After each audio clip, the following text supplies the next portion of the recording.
আশা করছি আজকের এপিসোড আপনাদের অনেক ভালো লাগবে। বেশি কথা না বলে সবার আগে চলে যাব আজকের প্রথম ঘটনায়।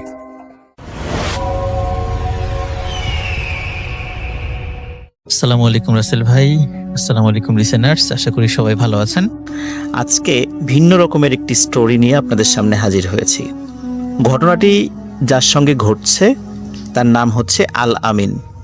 আল আমিনের বাড়ি নড়াইল জেলার লোহাগাড়া উপজেলার লাহুরিয়া ইউনিয়নে।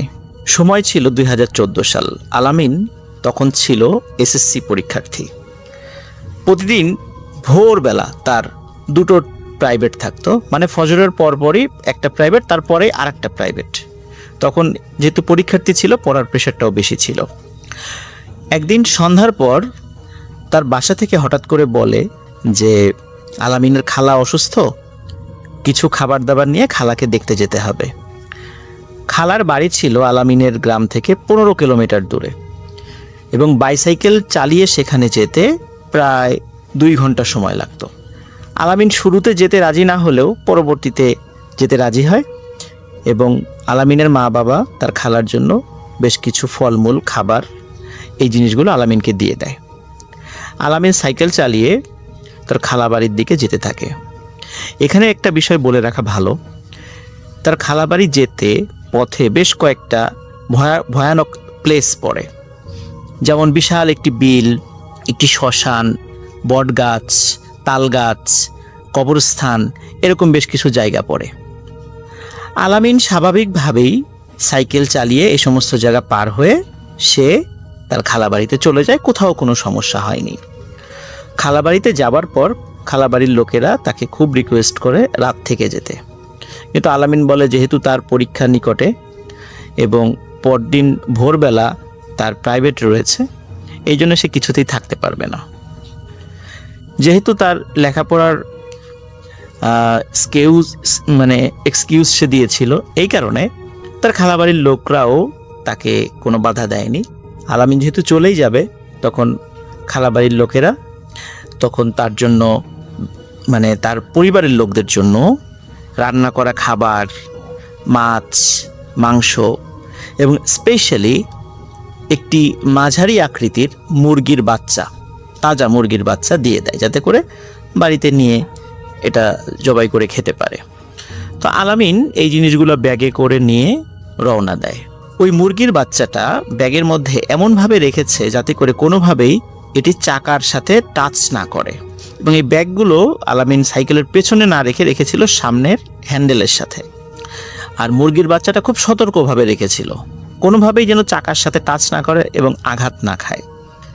আল আমিন সাইকেল নিয়ে খালাবাড়ি থেকে বিদায় নিয়ে চলে যেতে থাকে। শুরুতেই বলেছি দূরত্ব কিন্তু 15 কিলোমিটার, প্রায় 2 ঘন্টা সময় লাগে যেতে। আল আমিন সাইকেল নিয়ে যাওয়া শুরু করে। যেতে যেতে একটি মাঠের কাছে সে চলে আসে। মাঠের কাছে যখন সে চলে আসে, তখন এখানে এসে রাস্তা 2 দিকে চলে গেছে। তখন আল আমিন চিন্তা করে যে এই 2 দিকের রাস্তা একটি শর্টকাট রাস্তা আর একটা দীর্ঘ রাস্তা, যেই দীর্ঘ রাস্তা দিয়ে সে সন্ধ্যার পরে বাইসাইকেল চালিয়ে এসেছে। আল আমিন চিন্তা করে এত দূর সাইকেল চালিয়ে এসেছে, আমার শর্টকাট রাস্তাতেই যাওয়া ভালো। ওইখানে শর্টকাট রাস্তাতে যাওয়ার সময় একটা বাজার পড়ে, নাম হলো সত্র বাজার।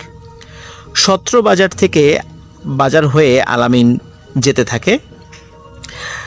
যেতে যেতে সে একটি আরেকটা গ্রামের কাছে সে চলে আসে।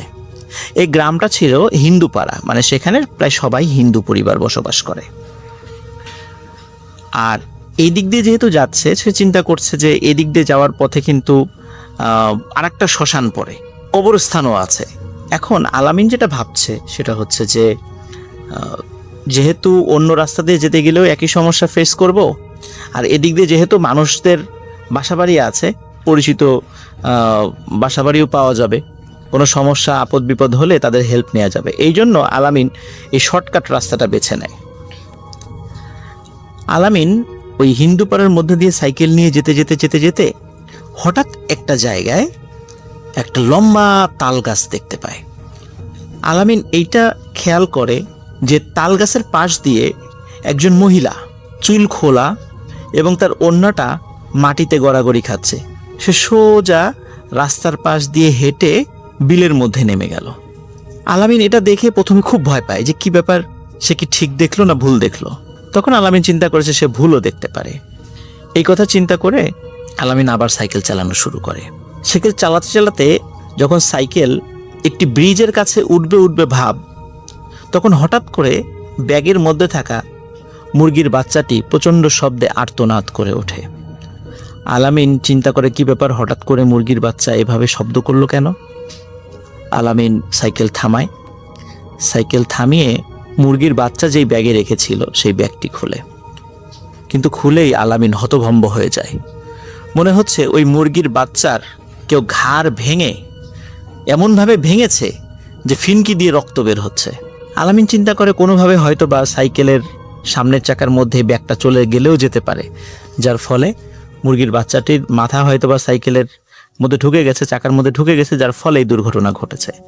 কিন্তু আলামিন এই প্রশ্নের কোনো উত্তর পায় না যে সে যেভাবে ব্যাগটি রেখেছিল কোনোভাবেই মুরগির বাচ্চা সাইকেলের চাকার মধ্যে যাওয়ার কথা নয়। কিন্তু এটা কিভাবে ঘটলো? আলামিন চিন্তা করে হয়তো বা যাই হোক কোনো ভুলের কারণে চলেও যেতে পারে, যেহেতু গ্রামের মেঠো পথ, রাস্তার এবড়ো থেবড়ো রাস্তায় ঝাঁকি লেগে ব্যাগ এলোমেলো হয়ে সাইকেলের চাকার মধ্যে ঢুকে যেতে পারে। আলামিন ব্যাগের মধ্য থেকে মুরগির বাচ্চাটি বের করে ওই ব্রিজের নিচে ফেলে দেয় এবং আবার সে সাইকেল চালানো শুরু করে। সাইকেল চালাতে চালাতে হঠাৎ করে একটি বটগাছ আলামিন দেখতে পায়। এই বটগাছ কেন্দ্রিক অনেক গল্প সে শুনেছে। বটগাছের নিচে আলামিন একজন মানুষকে দেখতে পায়। দেখে সে একজন পাগল এবং এই পাগলকে সে আগে কখনো দেখেনি। বড় বড় চুল, খালি গা, পরনে ছোট্ট একটি পোশাক। আলামিনকে দেখে বলে, এই আলামিন দাঁড়া। আলামিন খুব অবাক হয়, কি ব্যাপার, তার নাম ধরে তাকে দাঁড়াতে বলছে। আলামিন দাঁড়ায়। আলামিন দাঁড়ানোর পরে ওই পাগলটি বলছে যে তুই যেদিক দিয়ে যাচ্ছিস ওদিক দিয়ে যাওয়ার দরকার নেই। পাগল আরেকটি রাস্তা দেখিয়ে দেয়। যে রাস্তাটি দেখিয়ে দেয় ওই রাস্তাটি একটি বাজারের দিকে গিয়েছে। বাজারটির নাম হচ্ছে বাতাসি বাজার। আলামিন চিন্তা করে যে এই রাতের বেলা এই পাগল তাকে একটা রাস্তা দেখিয়ে দিচ্ছে, সে পাগলের কথা কেন শুনবে, এই চিন্তা করে সে পাগলের কথা শোনে না। কথা না শুনে সে যেই পথ দিয়ে যাচ্ছিল সেদিকে যাওয়া শুরু করে। আলামিন সাইকেল নিয়ে যাচ্ছে। যেতে যেতে হঠাৎ করে আলামিনের যে সমস্যা আলামিন ফেস করে সেটা হচ্ছে সাইকেলের চেন পড়ে যাওয়া শুরু করে। ঘন ঘন সাইকেলের চেন পড়ে যাচ্ছে এবং সে বারবার সাইকেলের চেন উঠাচ্ছে। খুবই বিরক্তিকর একটি বিষয়। কিন্তু আলামিন বুঝতে পারছে না যে কি ব্যাপার, কি হলো, এতটা পথ পাড়ি দিয়ে আসলাম, কোনো সমস্যা হলো না।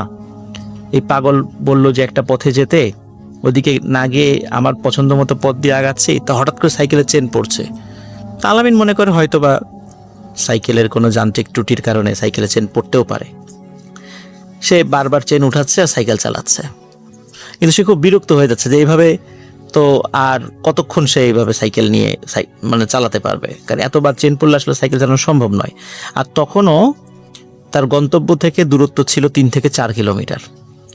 সে চিন্তা করছে 3 থেকে 4 কিলোমিটার তো সাইকেল ঠেলে ঠেলে নিয়ে যাওয়া কঠিন।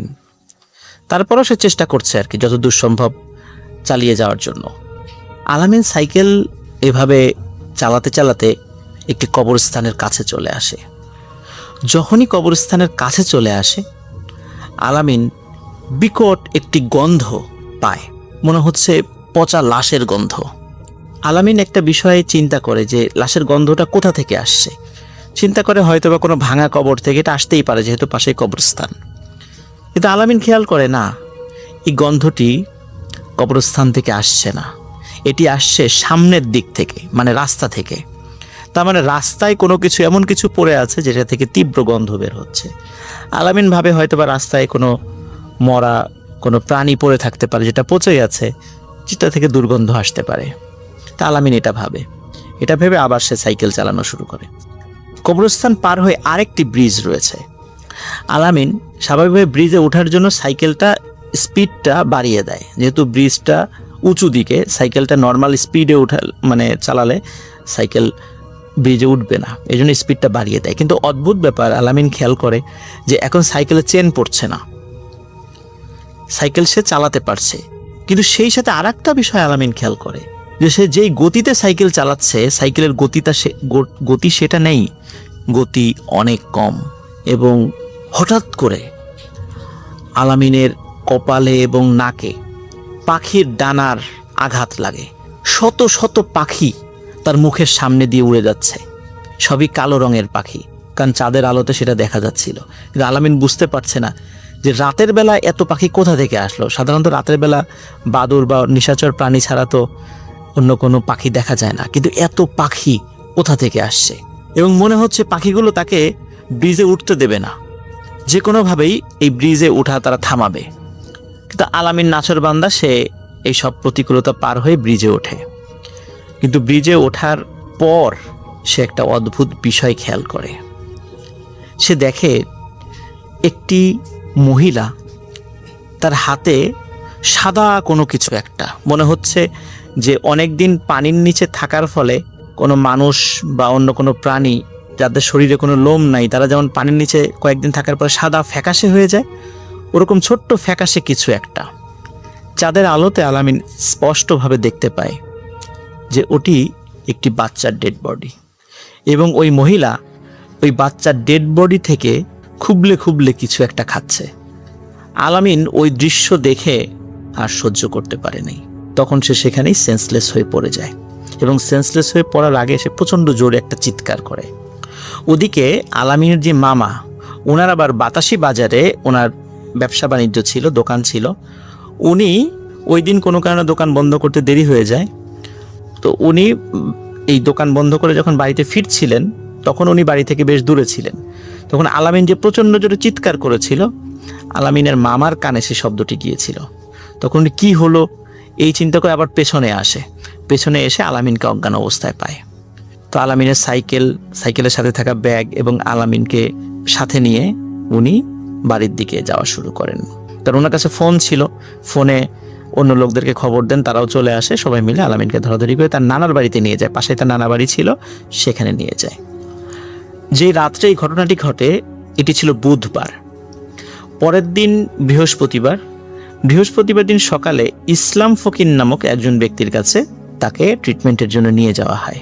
কিন্তু ইসলাম ফকির তাকে জ্ঞান ফেরাতে পারে না। আলামিনের জ্ঞান ফেরে গিয়ে শুক্রবারে আলামিনের যখন জ্ঞান ফেরার পর আলামিন অদ্ভুত কিছু শব্দ বলতে থাকে, যেটা পাশের লোকজন শুনেছে, কিন্তু সেই শব্দের কোনো মিনিং বের করা যাচ্ছিল না। এভাবে আলামিনের আচরণে কিছু পরিবর্তন দেখা দেয়।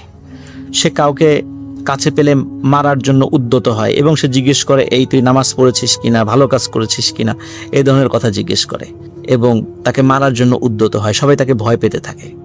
মোটামুটি ঝাড়ফুঁকের ফলে সে 7 দিন কি 10 দিনের মাথায় সে সুস্থ হয়ে যায়। সুস্থ হওয়ার পর সে পরিবারের কাছে সব ঘটনা খুলে বলে যে আমার সাথে এই ঘটনা ঘটেছে। কিন্তু আরো অদ্ভুত ব্যাপার হচ্ছে, তার মামা বলে যে সেই মুরগিটা তুই কি ফেলে দিয়েছিলিস ব্রিজ থেকে? বলে হ্যাঁ, ফেলে দিয়েছিলাম। বলে না, তোর ব্যাগের মধ্যে তো সেই মুরগি আমরা পেয়েছি। আলামিন বিশ্বাস করে না যে না, এই ব্রিজ থেকে তো আমি মুরগিটা ফেলে দিয়েছিলাম, এবং সেটার মাথা ভেঙে রক্ত বের হয়ে গিয়েছিল, মানে মাথা বলতে ঘাড় ভেঙে, ওটার বাঁচার আর কোনো সম্ভাবনা ছিল না, এই জন্য আমি ফেলে দিয়েছিলাম। তখন আলামিনের মামা আলামিনকে সাথে নিয়ে সে মুরগির কাছে নিয়ে যায়। এটা আমরা গ্রামের ভাষায় এটাকে পলো বলি। পলোর মধ্যে এই মুরগির, আবার হাঁসের বাচ্চা, মুরগির বাচ্চা, এগুলো রেখে দেওয়া হয়, রেখে ওর উপর থেকে খাবার দেওয়া হয়। পলো দিয়ে মাছও ধরে। গ্রামের অনেকে এই পলোর সাথে পরিচিত থাকবেন অবশ্যই। তো আলামিনের মামা দেখায় ওই পলোর মধ্যে যে এই যে দেখ সেই মুরগিটা, এই মুরগিটাই তোর ব্যাগের মধ্যে আমি পেয়েছিলাম। আলামিন দেখে আসলেই তো তাই, এটাই তো সেই মুরগি যে মুরগিটা তার খালা বাড়ি থেকে দিয়ে দিয়েছিল, এবং যেটা আহত অবস্থায় সে ফেলে দিয়েছিল। সম্পূর্ণ অক্ষত অবস্থায় এই মুরগিটা কিভাবে আসলো আবার? তখন আলামিনের আত্মীয় স্বজন খুব ভয় পেয়ে যায়। ওই সময়টা ছিল সন্ধ্যার সময়। সাথে সাথে ওই মুরগিটা পলো থেকে ছেড়ে দেওয়া হয়, এবং মুরগিটা দৌড় দিয়ে জঙ্গলের মধ্যে মিলিয়ে যায়। পাশে ঝোপঝাড় ছিল, সেখানে মিলিয়ে যায়, এবং ওই মুরগিটা পরবর্তীতে আর কেউ কখনো দেখেনি। যাই হোক, এরপর থেকে আলামিন অদ্ভুত কিছু স্বপ্ন দেখতে থাকে। সেই স্বপ্নে সে দেখে তার আত্মীয় স্বজন, একদম নিকট আত্মীয় স্বজন মারা যাচ্ছে। প্রথমে দেখে তার মামিকে, তার মামির মৃত্যু সে স্বপ্নে দেখে। যে রাত্রে স্বপ্নে দেখেছে তার পরের দিনই মামির মৃত্যুর খবর তারা পায়। এরপর তার আপন নানার মৃত্যুর স্বপ্ন আলামিন দেখে এবং সত্যি তার পরের দিন তার আপন নানারও মৃত্যু হয়ে যায়। এভাবে সে মামি, কাকা, মাওই, নানা এরকম তার অসংখ্য আত্মীয় স্বজনের মৃত্যু স্বপ্নে দেখতে থাকে এবং সত্যি সত্যি স্বপ্ন দেখার পর তাদের মৃত্যু হয়। সে যে শুধু আত্মীয় স্বজনের মৃত্যু দেখেছে তা কিন্তু নয়, সে পাড়া প্রতিবেশীর অনেকেরই এই মৃত্যুর স্বপ্ন দেখেছে এবং সেটা বাস্তবায়িত হয়েছে। আমরা জানি না যে আপনারা এই ঘটনাগুলো বিশ্বাস করবেন কি করবেন না। বিশ্বাস করা না করা একান্তই আপনার ব্যাপার। 2014 সালের পর থেকে আলামিনের সাথে এই যে অদ্ভুত ঘটনা ঘটল এবং এখনো মৃত্যুকেন্দ্রিক যে ঘটনা ঘটে চলছে এটা কিন্তু চলমান রয়েছে, এখনো ঘটছে, ভবিষ্যতেও ঘটবে কিনা আমরা জানি না। তো এই বিষয়টা আমার কাছে এতটাই অদ্ভুত লেগেছে যে আমি একটি উপন্যাসে এরকম একটি গল্প শুনেছিলাম যে কোনো একটি মেয়ে, সে যার মৃত্যু হবে স্বপ্নে দেখে দেখে সেই লোকটার পিছনে একটি জন্তুর মতো কিছু একটি দাঁড়িয়ে আছে এবং এর কয়েকদিনের মাথায় সেই মানুষটির মৃত্যু ঘটে। এটি উপন্যাসের একটি গল্প ছিল, একটি উপন্যাস ছিল, কিন্তু বাস্তবেই যে এমন কোনো মানুষের দেখা পাবো এটা আমি আসলে ভাবি নাই। খুব তাড়াতাড়ি আলামিনকে আপনাদের সামনে ইনশাল্লাহ আমি নিয়ে আসার চেষ্টা করব।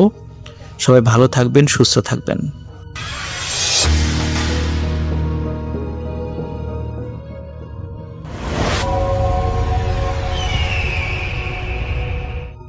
আসসালামু আলাইকুম। আপনাদের সবাইকে সাদর আমন্ত্রণ জানাচ্ছি। আমি আহমেদ বাবু। কেমন আছেন আপনারা? আশা করি সবাই ভালো আছেন। আমি আল্লাহর রহমতে ভালো আছি, আলহামদুলিল্লাহ। যে ঘটনাটি আমাদের সাথে শেয়ার করেছেন শফিউল আমান, বাংলাদেশের কোন একটি চরাঞ্চল থেকে। শফিউল লিখেছেন তার তো অভ্যাস নিজের, সেটা টেক্সটেও লিখেছেন যে তার ঘোড়া এরকম, তিনি প্রায় তাদের নৌকা আছে, পারিবারিক নৌকা, সেটা নিয়ে তিনি বেরিয়ে যান। তিনি খালে যান, খাল দিয়ে সামনে চলেন এবং অন্ধকারে বেশ লাগে, বিশেষ করে জ্যোৎস্না রাতে নাকি বেশ লাগে দেখতে। এমনকি বৃষ্টির রাতেও আলাদা একটা ফিল পাওয়া যায়, বড় বড় ঢেউ ওঠে কিন্তু ফিলটা অন্যরকম। তো এরকম আরো কিছু মানুষ আছে যাদের এই ধরনের অভ্যাস আছে, তারা এরকম করেন। তো শফিউল এরকম বন্ধুদের সাথে আড্ডায় মাঝে মাঝে তারা বন্ধুরা বেরোয়, 2-4 জন মিলে যান, ঘুরে আসেন, এরকম খাল বেয়ে অনেক দূর দূরান্ত পর্যন্ত যান। তো একবার তার বন্ধুদের সাথে এরকম আড্ডা বসে, এই নৌকায় বসেই তাদের চাঁদনি রাত ছিল এবং তখন বিভিন্ন জন বিভিন্ন রকম ঘটনা বলেন। তো শফিউল তার এক বন্ধু পারভেজের কাছ থেকে এই ঘটনাটা শুনেছেন এবং পারভেজ তাদের এক দুঃসম্পর্কের চাচার সাথে ঘটনা শেয়ার করেছেন সেদিনকার আড্ডায়। তো সেই চাচার নাম ছিল সবুজ এবং তিনি ছিলেন পেশায় একজন কৃষিজীবী। তিনি কৃষিকাজ করতেন এবং থাকতেন সেই চরাঞ্চলে। তার যে এলাকা, তার যে বসতভিটা, মানে তিনি তো থাকতেন তার বাবার বসতভিটায়, সেটার আশেপাশে বিস্তীর্ণ জায়গা, শুধু খোলামেলা এবং অনেক ফসলের বিশাল মাঠ। তো দেখা যেত যে তাদের নিজের জমি জমাই অনেক দূর এবং তারপরে আরো মানুষের জমি জমা আছে। মোটামুটি ওখানে একটা বসতভিটার থেকে আরেকটা বসতভিটার দূরত্ব অনেক বেশি। এক উঠোন থেকে বের হলে আরেকটা উঠোন অনেক দূরে দেখা যায়, মানে বিশাল বিস্তীর্ণ প্রান্তর। এবং এর মাঝে অনেক জমি আছে যেগুলো চাষাবাদও হয়নি। তো এই চাষাবাদগুলো ছিল এরকম, তারা নিজের জমিতে চাষ করত এবং বিভিন্ন রকমের আলাপ আলোচনা করে অন্যের জমিতেও যদি প্রয়োজন হতো, যার লোক বেশি আছে তিনি তাদেরকে দিতেন। তাদের মধ্যে মানে এগুলো কন্ট্রাক্ট হতো টাকা পয়সার জন্য। তো সবুজ এই কন্ট্রাক্টে যেতেন মাঝে মাঝে, মানে তার বাবা যখন কন্ট্রাক্ট পেতেন এবং তারা যেতেন, তাদের জমিতেও হেল্প করতে আসতো, তারাও যেতেন। তো এরকম এক সময় তাদের ওখানে বিশাল এক চরের ওখানে তাদের হলো, তাদের জমি জমার কিছু বেরোলো আর কি। ওই যে তারা মেপে টেপে নেয় যে এখানে তাদের চর উঠছে, চরের এখানে তাদের জায়গা আছে ইত্যাদি ইত্যাদি। তো নতুন চর, নতুন জায়গা বের হয়েছে, এগুলো হিসাব টিসাব করলেন সবুজের আব্বা সবুজকে নিয়ে এবং মোটামুটি সেখানে আরো অনেক মানুষের সাথে মিলেমিশে তারা একটা মানে ব্যবস্থা করলেন যে এই জায়গাটা এরকম হবে, এখানে এটা করবো, এখানে ওইটা করবো। এবং একটা অংশ গেল পশু পালনের জন্য। তো যাই হোক, তাদের সবার সাথে কম্বাইন্ডলি আলোচনা হলো যে এই জায়গায় অমুকের ছেলেরা আসবে, তারা মিলে কাজ করবে আরো লোকজন নিয়ে। আর এই পশুপালনের ব্যাপারটাও যে যার যার কয়টা এখানে পশু থাকবে পালনের জন্য, তাদের সবাই হিসাব করে রাখা হবে। যাই হোক, টোটালি এটা একটা কম্বাইন্ডলি ওয়ার্ক হলো এই নতুন চরের ওইখানে। যাদের জমি হয়েছে তারা মিলেমিশে কাজটা করবেন, ফাঁকা জায়গা।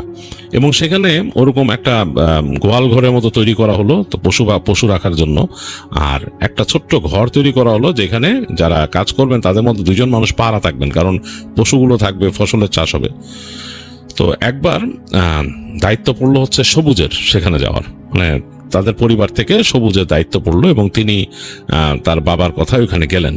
সবুজ অনেক সাহসী ছিলেন, এগুলো নিয়ে তিনি চিন্তা করতেন না, খোলা প্রান্তর। এবং তিনি ওখানে এই চরটা নতুন উঠছে, কিন্তু এই চরটা নিয়ে অনেক কথা শুনছেন তিনি তার বন্ধুদের কাছে বা আরো কিছু বয়স্ক মানুষের কাছে, যে ওই চরটা নাকি ভয়ঙ্কর। ভয়ঙ্কর মানে ওই চরের ওই পাশে একটা জঙ্গল আছে, বেশ একটা খালের মতো, ওই খালের ওই পারে একটা চিকন খাল, খালটা পার হয়ে গেলে ওইটা আবার অনেক আগের থেকেই জেগে আছে, কিন্তু ওইখানে ওই যে জঙ্গল বন বা ওইখানে যেই হয়েছে ওই জায়গাতে মানুষ যায় না।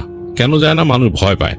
কারণ কি, ওখানে নাকি একটা বাসা ছিল, সেই জায়গায় একজন মানুষ বসবাস করতেন, তিনি প্রতিপত্তিশালী ছিলেন, বেশ অর্থবিত্ত ছিল তার এখানে। তো একবার নাকি তার বাড়িতে ডাকাত পড়ার পর তাদের পুরো পরিবারকে ওখানেই শেষ করে দেয় সবাই। শেষ করে দেওয়ার পর থেকে ওই বাড়ি অনেকদিন পড়েছিল, মানুষজন, গ্রামের মানুষজন অনেকে গেছে সেখানে, যেহেতু অনেকের সাথে উনি পরিচিত ছিলেন, বেশ প্রভাবশালী মানুষ ছিলেন। তো গিয়ে ওই বাড়িতে অনেকে দেখছেন, আবার অনেকে নিয়ে গেছেন জিনিসপত্র। এটা যেটা হয় আর কি, যে একটা জায়গা দেখতে গিয়ে অনেকে ওখান থেকে জিনিসপত্র নিয়ে আসছেন। একটা সময় জায়গাটা পরিত্যক্ত হয় এবং ওই যে প্রতিপত্তিশালী মানুষটা ছিলেন তার পরিবারের মানুষরাও ওই জায়গার আর ডিস্ট্রিবিউশন করেন নাই, তারা শহরে থাকতেন, তারা ডিস্ট্রিবিউশন করেন নাই। মোট কথা ওইটা একটা পোড়ো বাড়ির মতো হয়ে গেছে এবং ওই জায়গাটার আশেপাশে বেশ গাছগাছালি জন্মায় গেছে, আগাছা জন্মায় গেছে অন্যরকম। তো ওইটা কিন্তু ওই নতুন যে চর জাগছে তার খুব কাছেই একটা ছোট খালের মতো আছে, খালের ওই পাশে। তো ওইটা নিয়ে অনেক কথা। এবং এই যে এই চরটা যখন জাগতেছিল, এখানে যখন ধীরে ধীরে মানে চর জেগে উঠতেছে, তখনই নাকি মানুষ অনেকে বলতো যে এই চরের মধ্যে মহিলা কাঁদতে দেখছে, বসে বসে কাঁদতেছে চরের মধ্যে খোলা, মানে যখন মানে চর তো আর এইভাবে জাগে না হঠাৎ করে পুরোটা, যে অংশটা শুকনো ওখানে নাকি মানুষ দেখছে রাতের বেলা, দূরে যারা মাছ ধরতো তারা দেখছে যে এখানে মাঝখানে বসে এক মহিলা কাঁদতেছে, সাদা শাড়ি পরা, মাথা নিচু করে দুই হাঁটুর মধ্যে মাথা দিয়ে কাঁদতেছে। তো ওরা মানে প্রচন্ড ভয় পাইছে দেখে, যে এখানে এরকম একটা মেয়ে মানুষের গভীর রাতে আসবে কিভাবে। তো যাই হোক, এইসব ঘটনা কিন্তু সবুজ শুনছেন এবং সবুজ শুনে চিন্তা করছেন যেটা কোনো ব্যাপার না, আমি যাই, আমার সাহস আছে। তো তিনি গেলেন তাদের পরিবারের পক্ষ থেকে। তো যেদিন তার প্রথম কাজ পড়ছে, তিনি ওই দুপুরের পরে বিকালের দিকে চলে গেছেন ওইখানে। তো তাদের বাসার নৌকা যেটা, সেটা নিয়েই তিনি গেছেন বাইতে বাইতে, যে ওখানে ঠেকছেন, ঠেকে তার নৌকা বাঁধলেন। বেঁধে দেখতেছেন যে এখানে আরো নৌকা আছে, আরো দুইটা নৌকা বাঁধা আছে। একটা সম্ভবত মালপত্র টানার জন্য, এটা একটু বড়, আর আরেকটা ছোট হচ্ছে এখানে যে আরেকজন আছে অন্য পরিবারে এখানে। তো তিনি হেঁটে গেলেন, যে দেখতেছেন যে ওখানে ওই দুইজন বসে বসে কথা বলতেছে, ওই যে ঘর তৈরি করছে থাকার জন্য।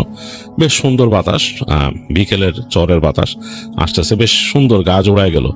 আর দূরে চাষাবাদ হয়েছে, যে ফসলের মাঠ থেকে মানে একদম ফসলের ক্ষেতটা একদম ঢেউয়ের মতো দুলতেছে, এরকম সুন্দর, একেবারে সোনারাঙা রোদ পড়ছে এখানে, অসাধারণ লাগতেছে। তো সবুজের কাছে খুব ভালো লাগলো, যে বাহ সুন্দর, তো কয়েকদিন থাকলাম, কাজ করলাম, ভালোই তো। তো তিনি তাদের সাথে হাত নাড়লেন, তারাও দেখছে, বোঝে কি অবস্থা ভাই, কেমন আছেন। তো এসে গল্প গুজব হইলো, বললো যে কি করছেন কাজ, এসে বলে যে এই ওইখান থেকে এই নিয়ে গেছে, তো ওইখানে আসেন দেখাই আপনারে। নিয়ে গেল তাকে নিয়ে যে সেখানকার গোয়ালের সেই গরু টুরু যা ছিল এগুলো দেখালো, বললো কাউন্ট দিল, সেও কাউন্টের মধ্যে থাকলো, বললো যে এই তো ঠিক আছে, তো আমাদের হিসাব ঠিক আছে তো, বলে হ্যাঁ। এই তো আর কি করার, বলে আর তো কিছু করার নাই রে ভাই, কালকে সকালে রাত্রে আমরা ভাত রান্না করে খাবো, ভর্তা করে, মানে তারা খাবারের মেনু চিন্তা করলো, রাত্রে খাবো, রাত্রে ঘুমায় যাবো, কালকে সকালে কাজ। বলে ওই দিকে ওই যে মানে যেখানে যেই জমিটাতে কাজ করতে হবে পরের দিন, সেটা ওই পাশে জমি প্রিপেয়ার করতে হবে, ওইটার ওখানে বীজ বপন হবে আর কি এই সময়। তো যাই হোক, গল্প গুজব করতে করতে তাদের সন্ধ্যা নেমে এলো, সন্ধ্যা কেটে গেল, রাত হয়েছে, রান্না বাড়ার আয়োজন চলতেছে। তো ভাত রান্না হচ্ছে, তো ওই যে দুইজন ছিল আর সে তিনজন, তো একজন করতেছেন রান্না বাড়া, ওখানে তো আর ইলেকট্রিসিটি নাই, ওই কুপির আলোতে কুপি জ্বালায় কাজ করতেছে। তো সবুজ আরেকজনের সাথে বের হয়ে আসছেন, তার নাম হচ্ছে আরমান। তো আরমান আর তিনি বাইরে আসছেন, যে সবুজের একটু ধূমপান করার অভ্যাস আছে, ধূমপান করবেন, গল্প করবেন। তো বলতেছে যে আমরা ভিতরে থেকে কি করবো, তো রান্না করতেছে, আসেন। তো বের হয়ে আসছে, এসে গল্প করতেছে, খুব সুন্দর, আকাশে চাঁদ উঠছে, একদম জ্যোৎস্নায় চারিদিকে ছেয়ে গেছে, ফসলের মাঠের উপর জ্যোৎস্নার আলো পড়ে অন্যরকম লাগতেছে। আর এই পাশে খাল, খালের পানিতে চিকচিক করতেছে, এই পাশে নদীর পানি এসে ছলাৎ বাড়ি মারতেছে, অন্যরকম একটা পরিবেশ আর কি। তো গল্প করতে করতে তো ওই আরমান শুরু করলো, ভাই এখানে কিন্তু ভয়ের ব্যাপার আছে। মানে বলে কালকে রাত্রে কিন্তু আমরা কেমন শব্দ পাইছি। বলে কিভাবে? মনে হলো মানে মেয়ে মানুষ কাঁদতেছে। তো সবুজ তখন বলছে, আরে ধুর বাদ দেন, এগুলো বলে আমরা ভয় দেখানোর চেষ্টা করেন না, আমি অনেক শুনছি এই কান্নার শব্দ, আমিও মানুষের কাছ থেকে শুনছি যে এখানে এরকম কান্নার শব্দ আসে, কে বলে কান্দে। না ভাই সত্যি শুনছি, আমার মধ্যে সত্যি শুনছি। মানে আপনি বিশ্বাস করেন, কিরিয়া কেটে বলতেছি শুনছি, আমি শব্দ শুনছি এখানে। তো সবুজ ওই আরমানের বলার ভঙ্গিতে একটু হয়ে গেল, বলো যে কোথায়? রাত্রেবেলা মানে সেই আরমান এবং তার সব সঙ্গী দুইজন, ওই সময় দুইজনই ছিল, তো তারা দুইজনই ঘুমানোর প্রিপারেশন নিয়েছে। তো তাদের যে এখানে ঘর করা, সেটার মধ্যে আসলে পার্মানেন্ট কোনো সেটেলমেন্ট নাই। তারা ওই মাটির উপরে খড় ফেলে তার উপরে যে শীতল পাটির মতো বিছানো আর কি, সেটার মধ্যে নিজেদের মতো বিছনা করে নিছে। তো ওই রুমে চাইলে 4 জন থাকতে পারে। তো তখন তারা দুইজনই ছিল, এই সবুজ আসাতে আজকে 3 জন হলো। তো দুইজন দুই পাশে তাদের বিছানা করছে, বেশ আরামদায়ক। হ্যাঁ, মানে খুব সুন্দর, মানে নিচে খড় দেওয়াতে বেশ আরামদায়ক হয়ে গেছে। তো শুয়ে দুইজন গল্প করতেছে, বিভিন্ন গল্প। তাদের একটা হ্যারিকেন ছিল, হ্যারিকেনটাকে একদম ডিম করে দিয়েছে, ঘুমানোর আগে নিভাই দিবে, এখন গল্প করতেছে দুইজন। তো হঠাৎ করে আরমানের সাথে যে সঙ্গী, সে বলতেছে যে ভাই কেউ একটা শব্দ পাচ্ছেন? আরমান বলে কি শব্দ? ওই দেখেন দূর থেকে একটা শব্দ আসতেছে, মনে হচ্ছে কোথায়, এটা কি মানে কুকুর কান্দে নাকি? বলছে না, কুকুরের কান্নার মতো তো লাগতেছে না, কান পেতে বলতেছে আর কি আরমান। তার কাছে মনে হচ্ছে যে কেমন একটা কান্নার শব্দ, মানে মানুষ যেভাবে কাঁদে, ফুপায় ফুপায় কেঁদে কেঁদে উঠে এরকম। অনেকক্ষণ দুইজনই চুপচাপ শুনতেছে, বলে চুপ থাক চুপ থাক।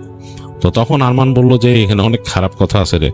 তখন তার সঙ্গী আবার আরমানের থেকে সাহসী, তিনি বলছেন যে চলেন যাই দেখে আসি বাইরে কি অবস্থা।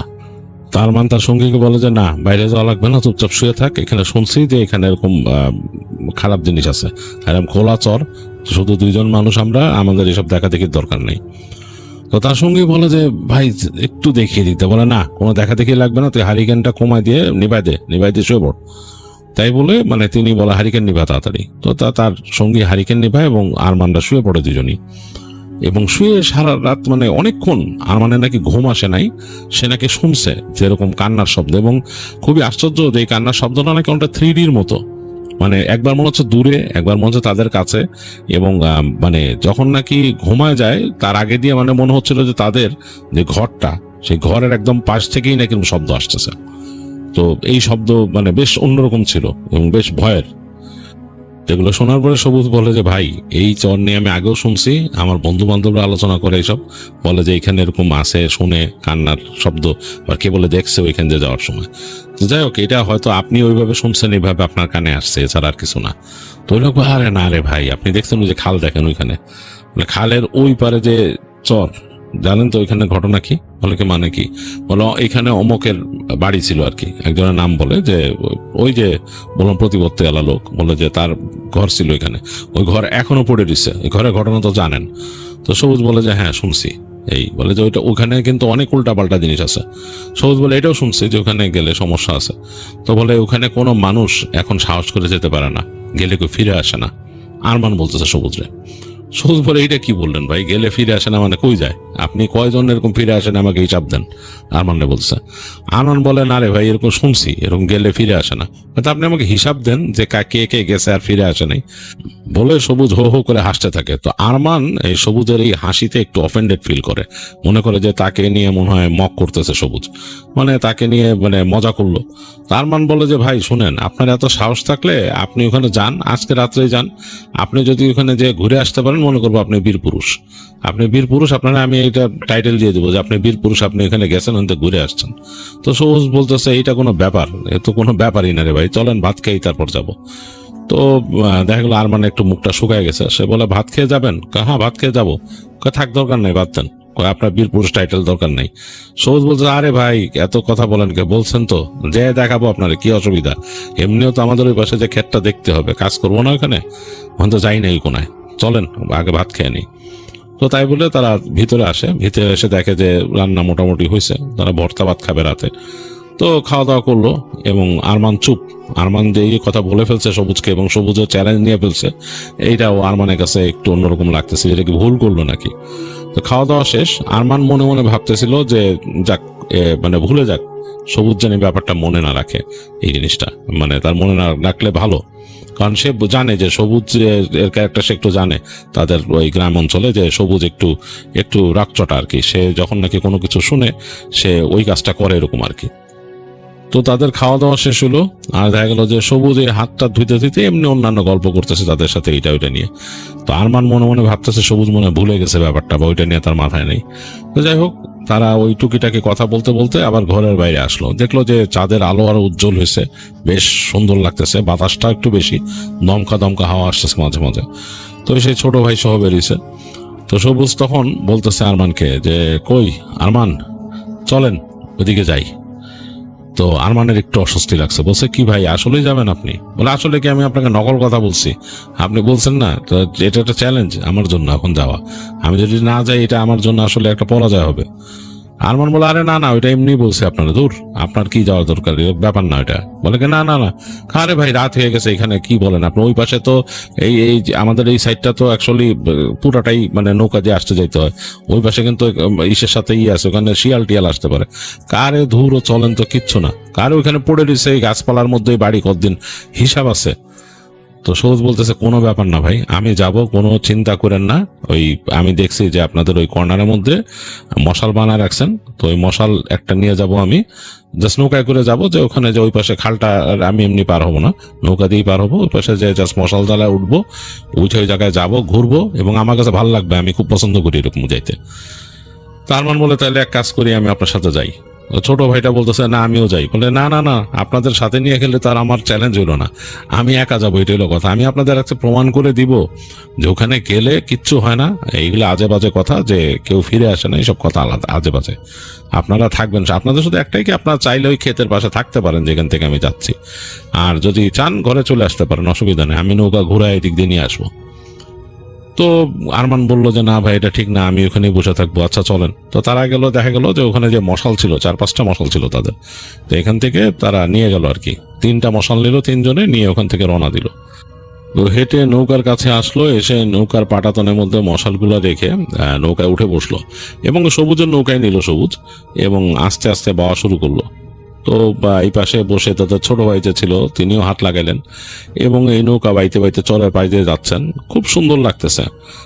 ঘোড়ায় যখন আসতেছেন দেখছেন চরের মধ্যে যে ফসলের মাঠ, সেগুলোর উপর দিয়ে বাতাস আসতেছে, একদম এসে সুন্দর একটা ঘ্রাণ দিচ্ছে, মানে কচি ফসলের ঘ্রাণ অন্যরকম সুন্দর। আর চাঁদের আলো পড়ে ঝিকমিক করতেছে, এই পাশের পানি আর ওই পাশে গাছপালাগুলো বাতাসে একদম হেলে দুলে যাচ্ছে, এরকম একটা অবস্থা। তো তারা ঘুরতে ঘুরতে একদম এই পাশে চলে আসলো, যেই পাশে যেই ক্ষেতটাতে তারা কাজ করবে ওইখানে। এটা কিন্তু বেশ মোটামুটি ভালো ডিস্টেন্স, চর অনেক বড়, এই মাথা টু মাথা অনেক অনেক বড়। তো এই নৌকা দিয়ে আসতেই বেশ খানিকটা সময় লেগে গেছে তাদের।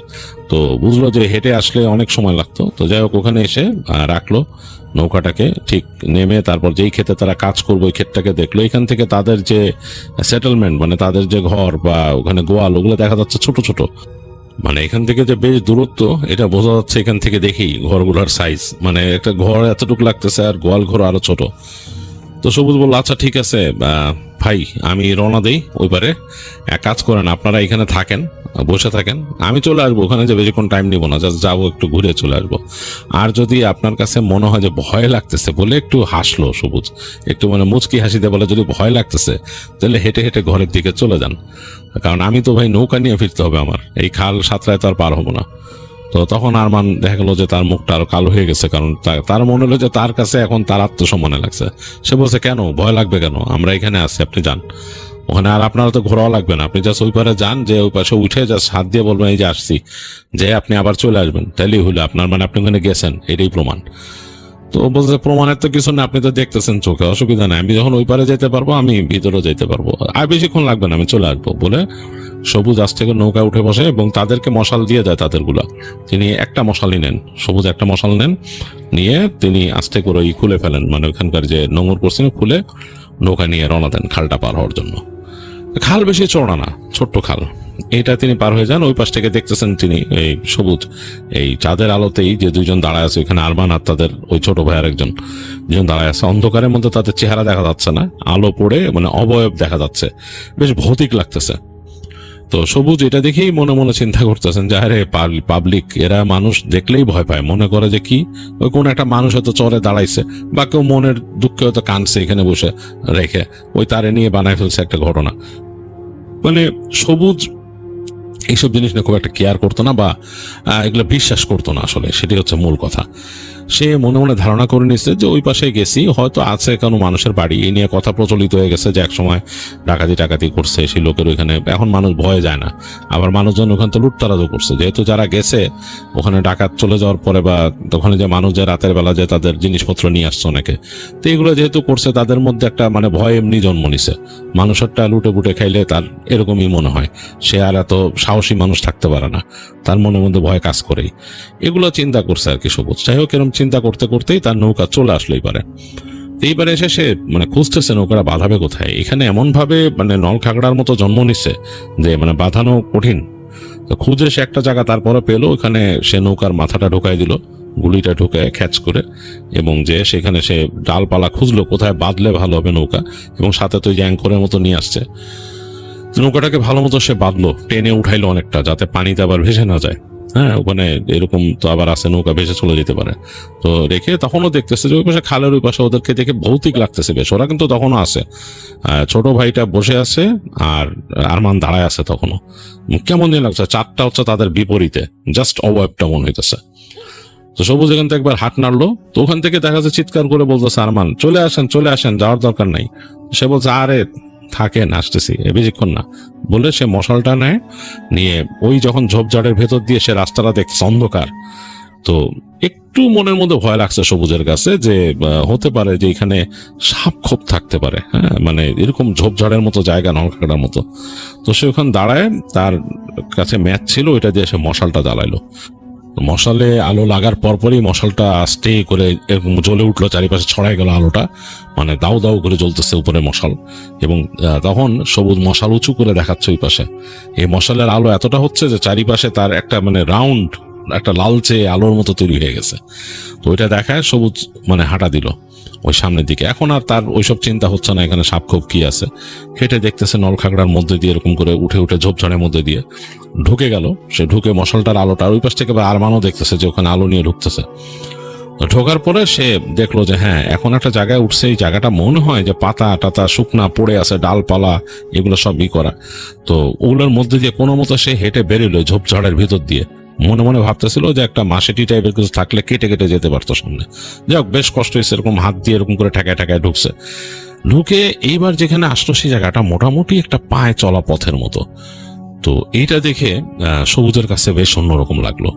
বেশ তার কাছে মনের মধ্যে একটা কেমন জানি ঝাঁ করতেছে, মনে হচ্ছে যে এখানে পায়ে চলা পথ, মানে মানুষ চলাচল করতে এক সময়, এখন করে না, মানে ভয় আসে না। এবং দেখতেছে দুই পাশ থেকে এই ঝোপঝাড় ছেয়ে গেছে, পায়ে চলা পথটা এখানে আছে। এবং সে বুঝলো যে সেই যেখানে নৌকা থামাইছে তার কাছাকাছি আগে এখানে নৌকা রাখতো মানুষ আসলে। তো সে মশালটা সামনে বাড়ায় ধরছে, মশালের আলো কিন্তু কাঁপতেছে। মশালের আলো তো এরকম জলে এরকম দাউ দাউ করে, তো এটা কাঁপতেছে। সেই কাঁপা আলোতে সে দেখতেছে সামনের অংশটা বেশ অন্যরকম। আর যখন উপরের দিকে তাকাচ্ছে তখন দেখতেছে ওই যে বড় বড় গাছের বেশ কিছু বড় বড় গাছ, সেগুলোর পাতার আড়াল থেকে চাঁদের আলো এসে পড়তেছে মাটিতে। অন্যরকম এই মশালের আলো আর চাঁদের আলো মিলেমিশে একাকার হয়ে যাচ্ছে, মানে অনেকটা লালচে সবুজাব আলো আর তার সাথে নীলচে আলো মিলে গেছে এরকম। তো যাই হোক, সে এর মধ্যে দিয়ে হাঁটা শুরু করলো সামনে। হাঁটতে সামনে যাচ্ছে, একটু ভয়ও লাগতেছে। ঝিঝি পোকার স্ট্রং শব্দ রাতের এবং অন্যান্য পোকামাকড়ের শব্দ একদম করে ফেলতেছে। একবার মনে হলো যে আমার আর কি দরকার যাওয়ার, আমি তো পিছন ফিরে চলে গেলেই পারি। গিয়ে বলি যে ঘুরে আসছি, অসুবিধা কি? তখন বললো আরে আমি কি ভীতু নাকি, আমি এখানে ভয় পাই যে আমি এখানে যাবো না। চিন্তা করতে করতে আবার হাঁটা ধরলো। তো হাঁটতে সে দূর থেকে দেখলো যে একটা বাড়ির অবয়ব দেখা যাচ্ছে, মানে বেশ একটা মানে বাড়ির যে একটা অবকাঠামো সেটা দেখা যাচ্ছে। তো সবুজ চিন্তা করতেছিল এখানে কি একটা বাড়ি ছিল নাকি, এরা কি একজনই থাকতো, কেমনে থাকতো এখানে? তো সে তখন শুনছে যে এখানে মানে এই লোকের বেশ প্রতিপত্তি, সে নাকি ইচ্ছা করে এখানে বাড়ি করছিল, মানে একটু আড়াল থাকতে একটা মানে বিশাল প্রতিপত্তিশালী ভাব নিয়ে। তাহলে ভাবতে সে আরো এগিয়ে গেল এবং ঝোপঝাড় কিন্তু আছে, গাছপালা আছে কিছু। হাঁটতে একটা জায়গায় এসে পুরো বাড়িটা তার দৃষ্টিগোচর হইলো। এখন আলো পড়ছে এবং বেশ ভয়ঙ্কর লাগতেছে। বাড়িটা খুব সুন্দর ডিজাইন করে করছিল লোকটা, বাড়িটা অনেকটা জমিদার বাড়ি টাইপের, তার সাথে মানে অন্য একটু আধুনিক ডিজাইনও মিক্স করা এবং সুন্দর করে করছে। বড় বড় পিলারের মতো দিয়ে খুব সুন্দর করে করছে, কিন্তু এখন সেগুলোর কোনো জৌলুস নাই। কিন্তু বাড়িটার অবয়ব বলতে সেটা জৌলুস ছিল, কিন্তু এখন নাই। চাঁদের আলো পড়ছে, রং টং তো একদম শেষ ওখানে, মানে একদম ধূসর গ্রে কালার টাইপের হয়ে গেছে ওই জায়গায়। অনেক লতা পেঁচায় ধরছে পিলারটারে এবং অনেক পরগাছা জন্ম হয়েছে দেখতেছে। আর একটা পাশে বাড়ির সামনের সাইড দিয়ে দেখতেছে বেশ খানিকটা পানি জমে আছে একটা ইসের মধ্যে। তো বুঝলো না এই পানি আসছে কোত্থেকে। সে এক জায়গায় দেখলো যে হ্যাঁ, পানিটা একটা ন্যারো খালের মতো বের হয়ে গেছে এদিক থেকে। তো তিনি বুঝলেন যে এই জায়গাটায় মনে হয় কোনোভাবে পানি ঢুকছে বা সামথিং লাইক দ্যাট, ঢুকে এটা একটা খালের মতো তৈরি হয়েছে, সামহাও হয়েছে। তো দেখেই বুঝতেছে এটার গভীরতা খুব একটা বেশি না, এবং সে পানির উপর দিয়ে মনে হচ্ছে একটা কুয়াশার লেয়ারের মতো ভাসতেছে। এই গাছপালার ইসের থেকে হচ্ছে কিনা শ্বাসমূল থেকে কে জানে। তো যাই হোক, সে বাড়িটাকে দেখে খুব কৌতূহল হলো আর কি, সবুজের খুব কৌতূহল হলো। তিনি চিন্তা করলেন যে বাড়িতে যাইতেই হবে, দেখতে হবে আমার ভিতরে কি অবস্থা। এই চিন্তা করে হাঁটা ধরলেন। হাঁটতে হাঁটতে একদম সেই মানে যে পানি জমে আছে ওইটা কাছে চলে আসলেন। এখন সামনে বাড়তে গেলে তাকে এই পানি দিয়ে যেতে হবে, নাহলে ঘুরে আরো দূরে যে পিছনে ট্রাই করতে হবে। চিন্তা করলো না, পানিতে নামি, পানিতে পা রাখি, দেখি কতটুকু গভীরতা হয়। চিন্তা করতে করতে সে মশালটাকে বাড়ায় ধরে পানিতে পা দিলেন। আর পানিতে পা দিয়ে দেখলো যে প্রথমেই পা দিয়েছেন, অনেকটা পা ডেবে গেছে কাদাটায়। বুঝে গেল যে এই জায়গায় মানে বেশ খানিকটা নামতে হবে। নামতে নামতে এক পর্যায়ে সে নেমে আসলো, তার হাঁটুর উপরে চলে গেল পানি, মাঝামাঝি যখন আসছে। এবং এখন সে দেখতেছে তার বুক লেয়ার সমান কুয়াশার মতো, এবং কেন জানি মনে হইতেছে কিছু একটা চলে আসবে, এই কুয়াশার ভেতর দিয়ে কিছু একটা ভেসে আসবে। হাতে কিন্তু মশাল ধরা, তার মশালের আলোটা ওই কুয়াশার মধ্যে মধ্যে রিফ্লেক্ট করতেছে, এবং সে আস্তে আস্তে হেঁটে এগিয়ে যাচ্ছে। সবুজ চিন্তা করতেছে যে যাক, কিছু আসবে, এগুলো আমার মনের ভুল, এগুলো কিছু নাই এখানে। আর সে যত তার জানা মতো এখানকার পানিও নিরাপদ, এখানে কুমির টুমির নাই, এগুলো কিছু নাই। সাপ নিয়ে একটু ভয় আছে। যাই হোক, এগুলো চিন্তা করতে সে এগিয়ে যাচ্ছে, এবং বেশ স্ট্রং শব্দ পাচ্ছে, এবং ব্যাঙের শব্দ পাইতেছে, মানে ব্যাঙও রাখতেছে এরকম। হাঁটতে হাঁটতে সে এক সময় পানির অংশটা পার হয়ে ওই পাশে উঠলো। ওই পারে উঠলো, উঠে দেখতেছে যে ঘরটা মনে হচ্ছে মুখ ভদ্দান করে তাকায় আছে তার দিকে। দরজা জানালা মানে তো ওখানে নাই, কত জায়গা পাল্লা নাই, একদম খোলা হা করে আছে। তো তখন তার কাছে মনে হচ্ছে যে এই বাড়িটার ভেতরে মানে শেষ যখন অ্যাবান্ডন্ড হয় তার আগে এই জায়গায় বেশ ভয়ঙ্কর ব্যাপার স্যাপার ঘটছে। এগুলো মনে মনে ভাবতেছে সে। ভেবে আস্তে আস্তে হেঁটে সামনে যাচ্ছে, ভাবতেছে আবার সামনে যাচ্ছে। চাঁদের আলো কিন্তু ওই বিল্ডিং এর ছায়া ফেলছে অনেক দূর, মানে বিল্ডিংটার বেশ খানিকটা সামনে পর্যন্ত ছায়া ঢাকা, ভেতরে দেখা যাচ্ছে না। তো সবুজের বুকটা একটু কাঁপতেছে, কেন জানি মনে হচ্ছে কি জানি মানে কি দেখবে এরকম মনে হচ্ছে। তারপর ভাবতেছে আরে ধুর, এগুলো মনের ভয়, এই যে পুরো এনভায়রনমেন্টটাই আমাকে কাবু করে ফেলছে। চিন্তা করতে করতে সে সামনে এগিয়ে গেল, এবং তার এই যে মশালের আলোতে ওই যে ছায়াটা দূর হয়ে যাচ্ছে। তো সে যখন নাকি হেঁটে হেঁটে ঢুকছে একদম সামনের ফ্রন্টে, ঢুকে দেখতেছে ওঠার রাস্তা সিঁড়ি দিয়ে, ওটার ব্যালকনির মধ্যে ওঠা যায়। তো ব্যালকনির মধ্যে উঠে সে মশালটাকে ডান হাতে ধরা সিঁড়ির কাছে চলে গেল। সিঁড়িতে উঠতেছে সে, সিঁড়িতে উঠতেছে, হঠাৎ করে সে একটু কেঁপে উঠলো, মনে হলো কি যেন নড়তেছে। পরে খেয়াল করলো যে না, তার নিজের ছায়াটাই মানে অদ্ভুত লাগতেছে। ডান হাতে মশাল ধরা দেখে তার নিজের ছায়াটা পড়ছে দেয়ালে, অদ্ভুত লাগতেছে কেমন জানি, বেশ ভয়ের। তো সে তখন মানে নিজে মানে একটু মনে হলো যে তার বুকে থু দেয় এরকম লাগলো, কারণ তাদের ওখানে অভ্যাস এটা যে ভয় পেলে বুকে থুতু দেয় মানুষ। তো তারপরও সে হেঁটে হেঁটে সিঁড়িতে উঠতেছে, এবং তার ভয় লাগতেছে। সে চিন্তা করলো যে আসলেই ভাই ভয়ের মানুষ যেখানে আসে, বলে যে আসলে মানুষ হারায় যায়, কি হারায় টারা যায় কিনা জানি না, বাট প্রচন্ড ভয় পাওয়ার কথা। আমার মতো মানুষ এরকম ভয় পেয়েছে। এই চিন্তা করতে করতে সবুজ উঠে আসে দোতলায়। উঠে এসে দেখতে সোজা মানে একদম সামনেই, তার সামনে একটা গোল জায়গা দাঁড়ানোর, বারান্দার মতো অনেকটা এরকম সার্কেল করা গোল হাফ সার্কেল একটা জায়গা। ওই জায়গায় মনে হয় বসে মানুষ চা টা খাওয়ার জন্য রাখছে, সুন্দর মানে ব্যালকনির মতো।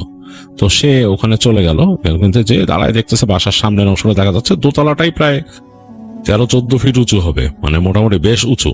এবং এখানে দাঁড়ায় সে দেখতে পাচ্ছে সামনের বিস্তৃত জায়গাটা, ওই যে এইখানে ছোট্ট খালের মতো সে পার হয়ে আসলো হেঁটে, ওই জায়গায় যে কুয়াশা জমে আছে এটা দেখা যাচ্ছে এই জায়গাটা, এবং দূরে গাছপালাগুলো দেখা যাচ্ছে। বেশ ভয়ঙ্কর, মানে বেশ ভয় লাগার মতো অবস্থা। তো সে চিন্তা করলো যে এখন আর কি, এখন আর দরকার নেই, একটু ডাইনে বামে দেখি কি অবস্থা। ডাইনে বামে দেখা যাচ্ছে করিডোর গেছে। তো সে হেঁটে ডান দিকে চিন্তা করলো একটু করিডোর দিয়ে যাই, ওদিকে কি অবস্থা কি।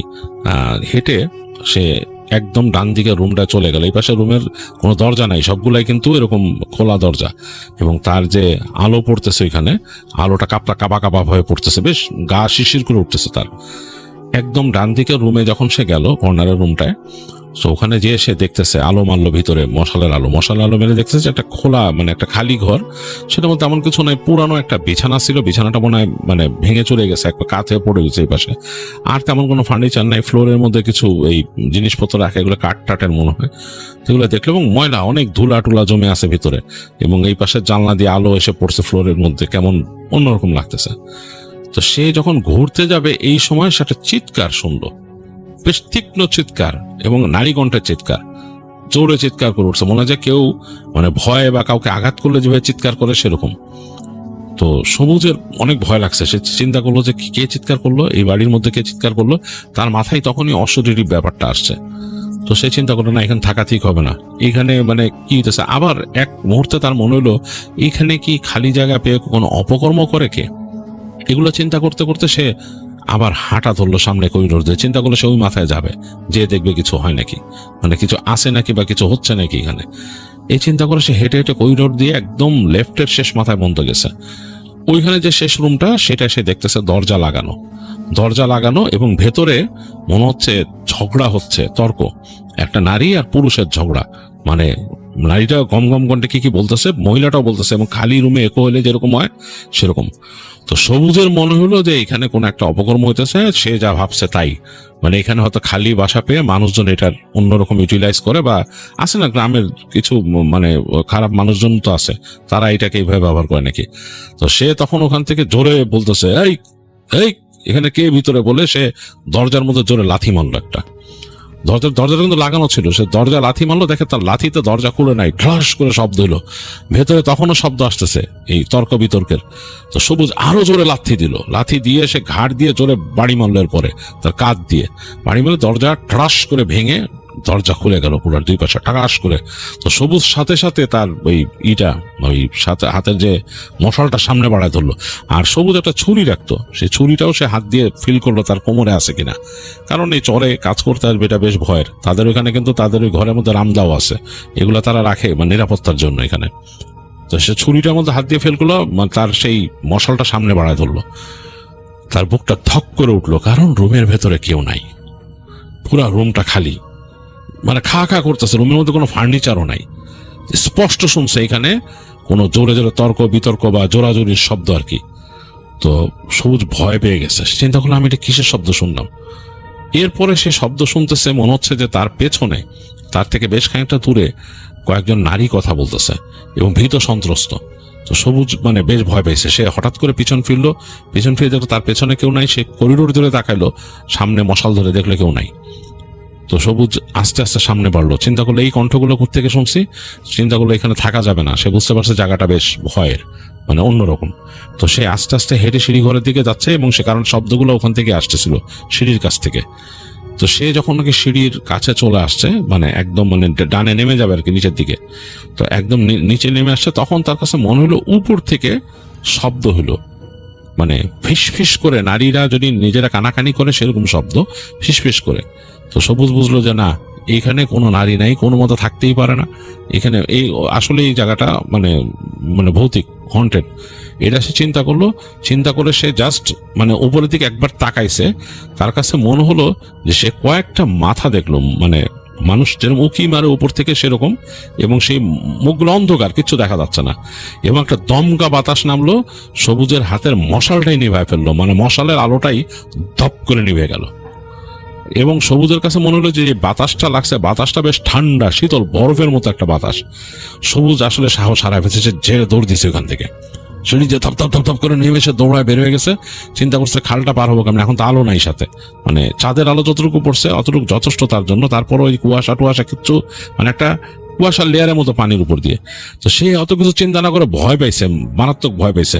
সে মানে ওই পানির মধ্যে নেমে গেছে তাড়াতাড়ি ওই অবস্থায়, মশালটা হাতে ধরা, কোনো মতো ঝসঝস করে চিন্তা করছে সামনে ঝোপের কাছে যে জ্বালাবো, এরকম চিন্তা করতেছে। পানির মধ্যে কোনো মতে পা দিয়ে কাদা ডুবে যাচ্ছে, কাদাতে পা ডুবে যাচ্ছে, এরকম করতে করতে সে ওই পারে উঠে আসলো। ভিজে গেছে প্রায় কোমর পর্যন্ত তার। সে দৌড়ানো শুরু করলো, খালি জায়গা দুই বন্ধ। তো এসে যেখানে নাকি ঝোপঝাড় গাছপালাগুলো আবার শুরু হয়েছে, চিন্তা করলো এখন মশালটা জ্বালায় নেওয়া দরকার। সে থেমে তার এই লুঙ্গির এখানে কোচর ছিল, কোচর থেকে সে ম্যাচটা কোনো মতে হাত কাঁপতেছে বের করে সে মশালটাকে দুই পায়ের ফাঁকে ধরে মশালটাকে জ্বালানোর চেষ্টা করলো। একটা কাঠি দিয়ে সে জ্বালানোর চেষ্টা করছে, ধরে নাই। দ্বিতীয়বার মারছে, মশালটা জ্বলে উঠছে। মশাল যখন জ্বলে উঠলো, সে একটা সেকেন্ডের জন্য শুধু দেখলো যে তার সামনের ডালের মধ্যে একটা মহিলা বসা, পা দুইটা ঝুলায় বসেছিল, ফর্সা ফর্সা, মানে একটা মহিলা মানে মেয়ে আর কি, বসা ফর্সা। তার মানে শাড়িটা সুন্দর করে পেঁচানো এবং মনে হয়েছে যে লাইট কালারের খুব দামি শাড়ি, এবং তার দিকে তাকায় ছিল। সে মশালটা জ্বলছে যে তার মশালের আলোটা তার চোখে রিফ্লেক্ট করছে। গাছের ওই ডালের অতটুকু উচ্চতায় সে কিভাবে উঠছে সবুজ জানে না, এবং সবুজের গায়ের উপর লাফায় পড়লো সে ওই ডালের উপর থেকে। সবুজ অবাক হয়ে খেয়াল করলো, মনে করলো তার শরীরের উপর ধূপ করে কেউ লাফ দিয়ে পড়ছে। সবুজের পড়ে গেল মাটিতে হাঁটু গেড়ে, তার হাত থেকে মশাল ছুটে সামনে পড়ছে। সে মশালের আলোতে সে ফিল করতেছে তার কাঁধের উপরে কেউ চেপে আছে। সে অনেক চেষ্টা করলো ছড়াইতে, সে চিথে শুয়ে পড়লো, দেখলো না কেউ সরতেছে না, তার শরীরটা বেশ ভারী। সে বলতে আমাকে ছাড়েন ছাড়েন, কোনো শব্দ নাই, কোনো শব্দ নাই। সবুজ উঠে বসলো, উঠে সে বোঝার চেষ্টা করছে, তার পিঠে হাত দিতেছে মানে ছাড়ানোর জন্য।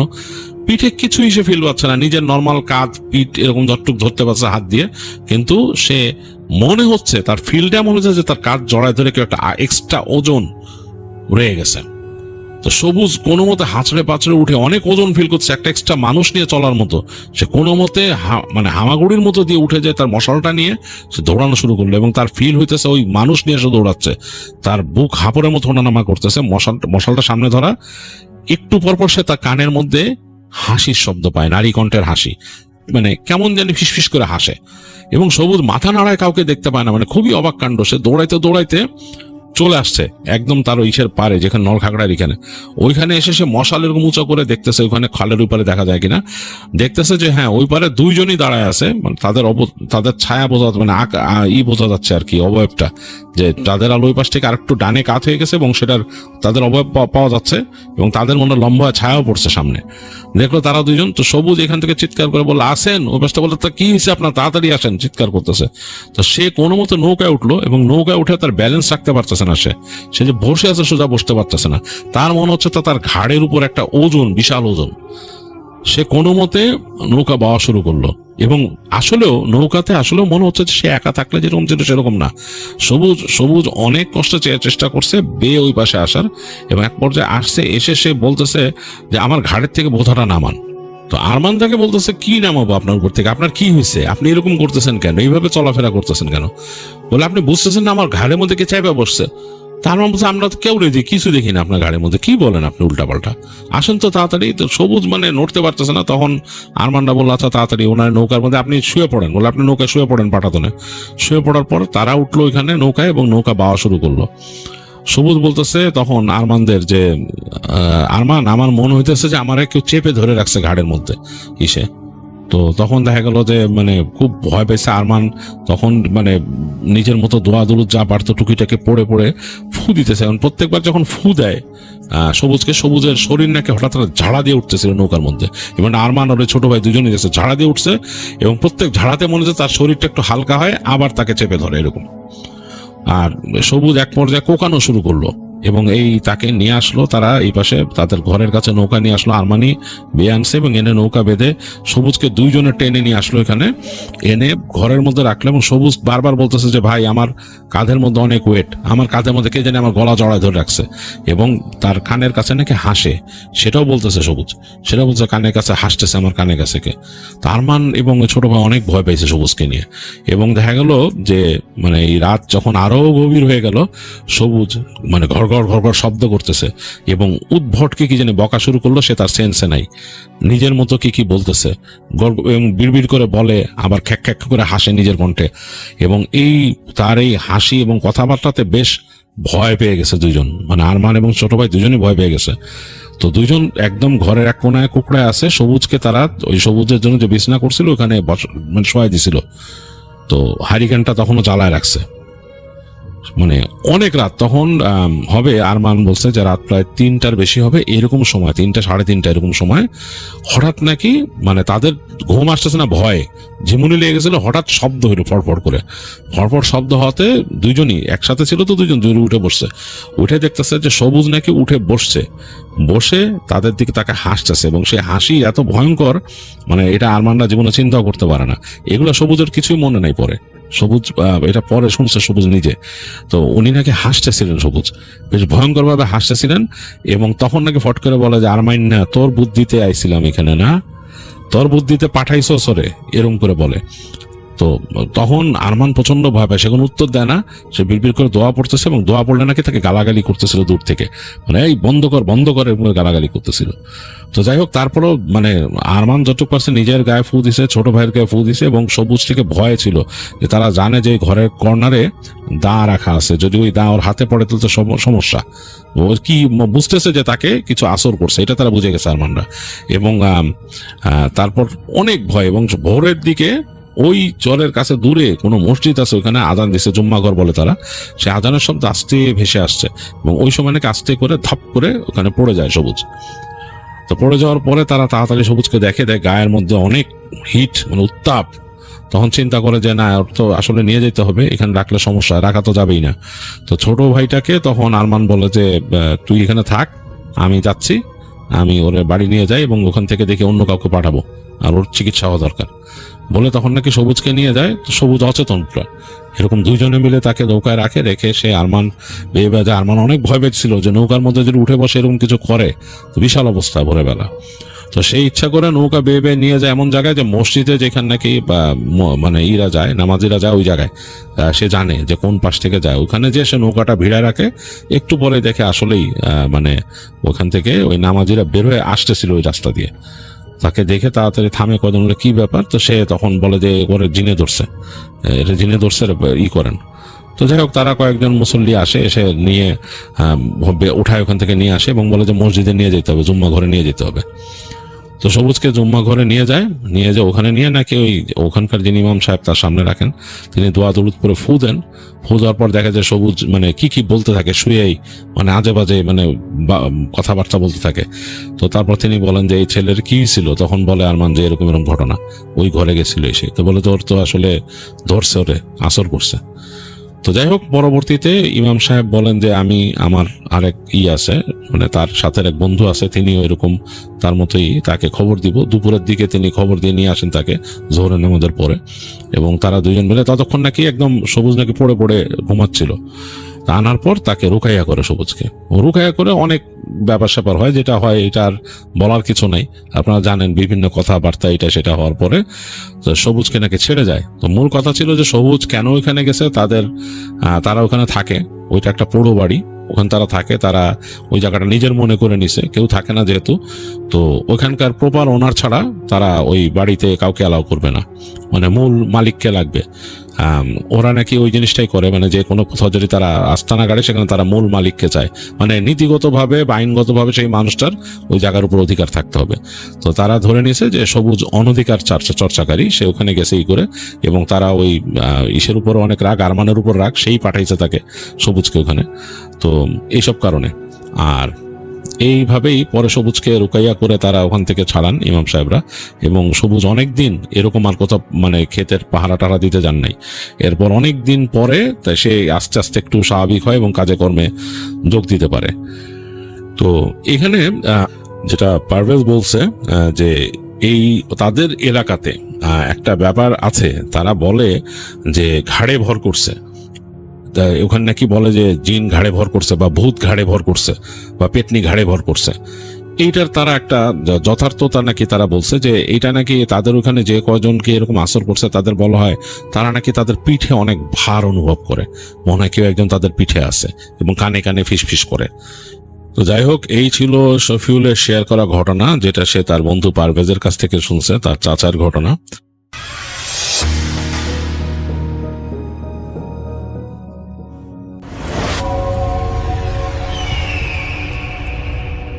আসসালামু আলাইকুম লিসনার্স, সবাইকে আমন্ত্রণ জানাচ্ছি আমি ডক্টর আলিফ। আশা করছি আপনারা সবাই ভালো আছেন, সুস্থ আছেন। জাহিদ ভাইয়ের ঘটনা দিয়ে শুরু করছি। ঘটনাটা 2 বছর আগের। জাহিদ ভাইয়ের পরিচিত একজন অসুস্থ ছিল, তো তার কাছে চার্চের টাকা আছে কিছু, সেই টাকাটা পৌঁছে দিতে বলেছিলেন। তো আমি বলতে চাই যে জাহিদ ভাই হচ্ছে অলমোস্ট নিশাচর প্রাণীদের মতো।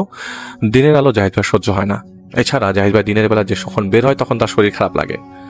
তো ওই লোক বিশ্বাসই কাউকে পাচ্ছিল না, তাই জাহিদ ভাই যেতে রাজি হয়।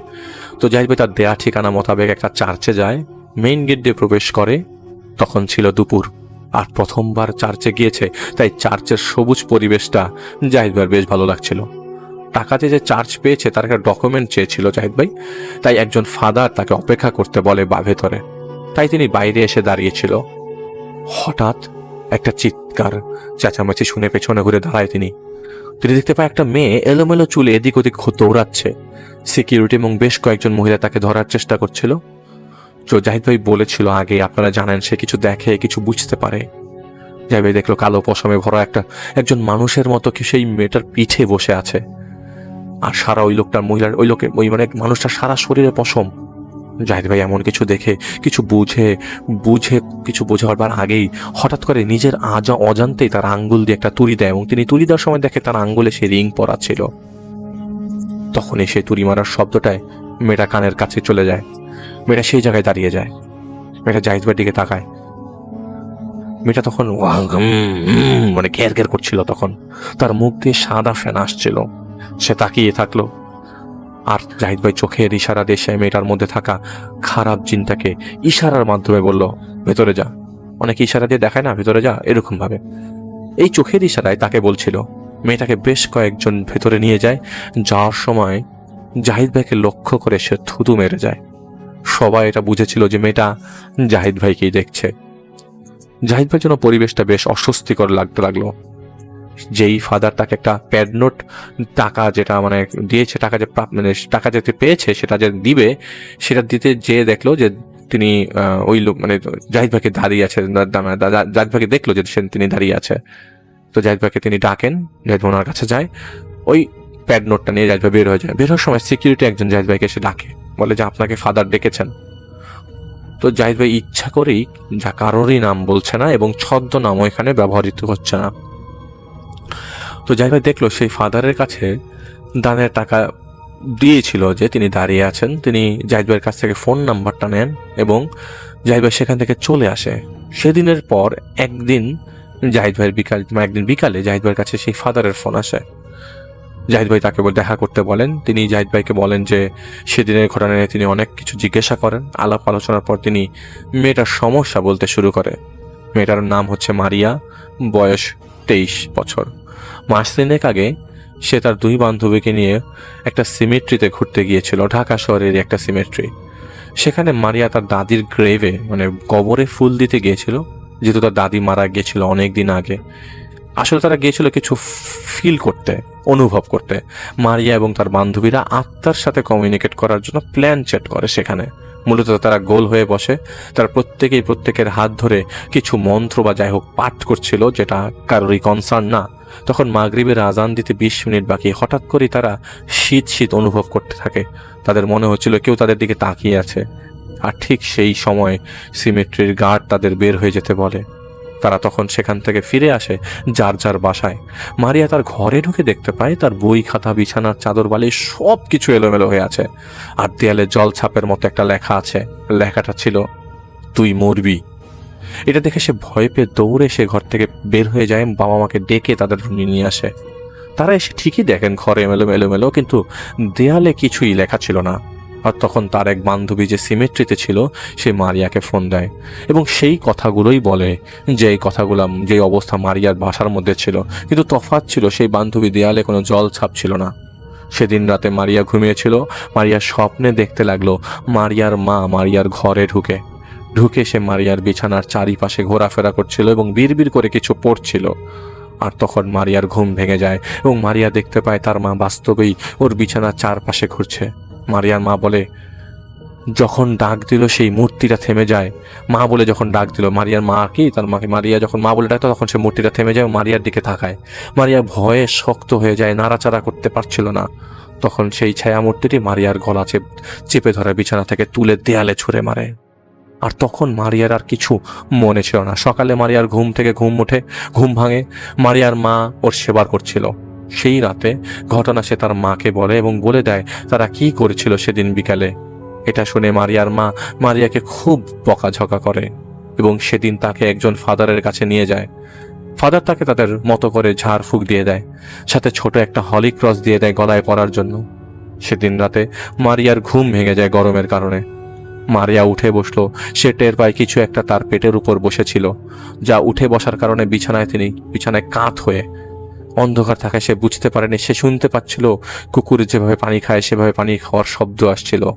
সে আলো জ্বালিয়ে দেখতে পায় কুচকুচে কালো বর্ণের একটা মানুষ এক হাতে রক্ত নিয়ে সেই রক্ত চুমুক দিয়ে খাচ্ছে, আর তার সামনে কয়েকটা ছাগলের মাথাহীন শরীর পড়ে আছে, আর মাথাগুলো মারিয়ার বিছানায় পড়ে আছে।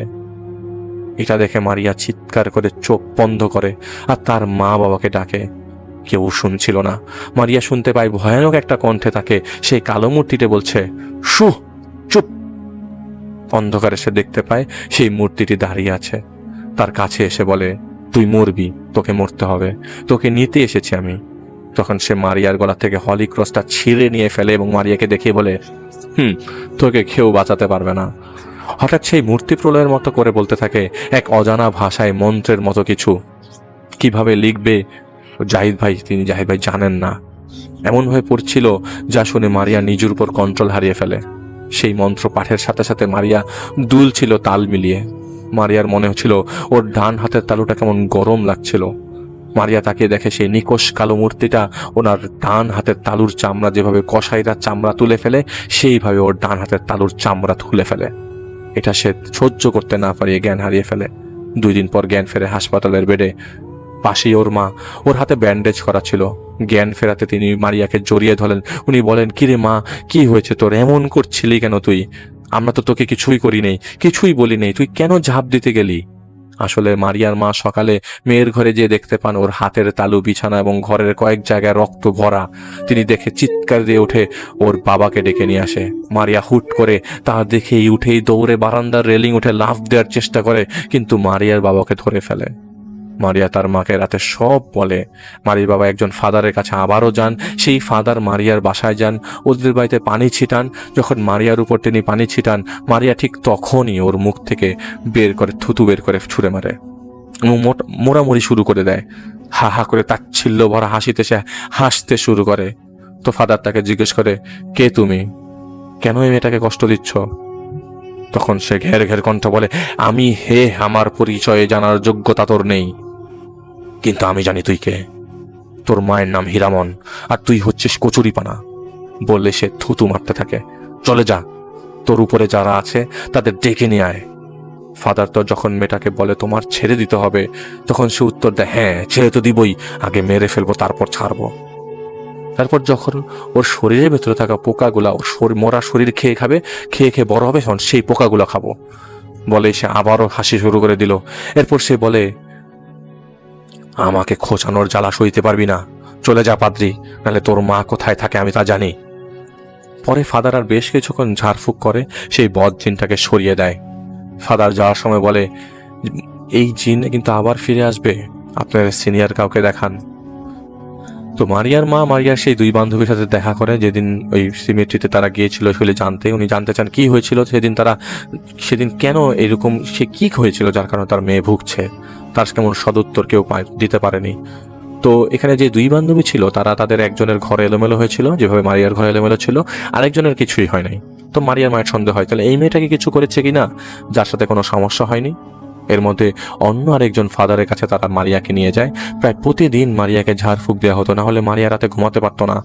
এভাবে 1 মাস চলার পর একদিন রাতে মারিয়ার ঘুম ভেঙে যায়। মারিয়া উঠে বসে, সে শুনতে পায় মারিয়ার মা তাকে ডাকছে। মারিয়া তার মার ঘরে যায়।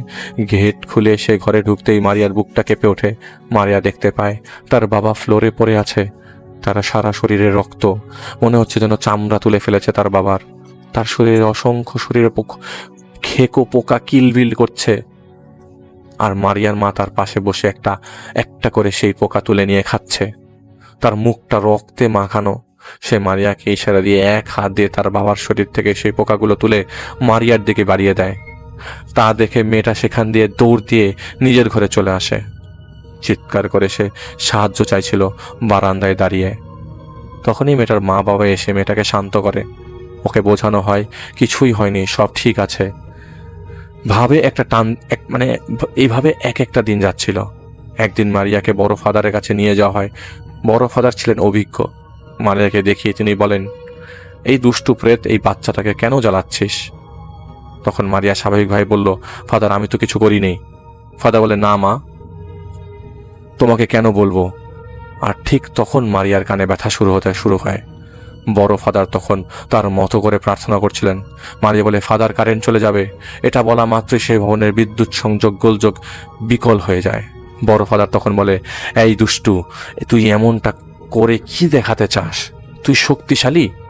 ঈশ্বর তোদের নরকের আগুনে জ্বালাবে। আমি তোকে কিছু করার আগে এই মেয়েটাকে ছেড়ে চলে যা। তখন মারিয়ার হঠাৎ করে পুরো শরীর ঝাঁকাতে থাকে। এক সময় ঝাঁকানি থামিয়ে বসে থাকা অবস্থায় দুলতে থাকে মারিয়া। তখন সে একটা কবিতা বলতে শুরু করে। কবিতা শেষ করে সে ফাদারের দিকে তাকিয়ে বলে, জানিস আমি কিভাবে জানি এই কবিতা? তোকে শুনেছি আমি পড়তে এই কবিতা। তখন ফাদার ঝাড়ফুঁক করে মারিয়াকে স্বাভাবিক করে। মারিয়াকে বাড়ি পাঠিয়ে দেন এবং বলেন উনি কিছুদিন পর আসবেন তাদের বাসায়। বড় ফাদার মারিয়ার বাবাকে বলে, সাবধান, ওকে দেখে রাখতে। মনে হচ্ছে এটা একটা শয়তান। সেদিন রাতে বড় ফাদার ঘুমের প্রস্তুতি নিচ্ছিলেন। তিনি শুনতে পেলেন তার বাথরুমে কেউ পানির কল একবার চালু করছে আর একবার বন্ধ করছে। তিনি বাথরুমের গেট খুলে কাউকে দেখতে পাননি। তখনই তিনি টের পেলেন ছোট বাচ্চা একটা মেয়ে হাসতে হাসতে তার পেছন দিয়ে দৌড় দিয়ে চলে গেল।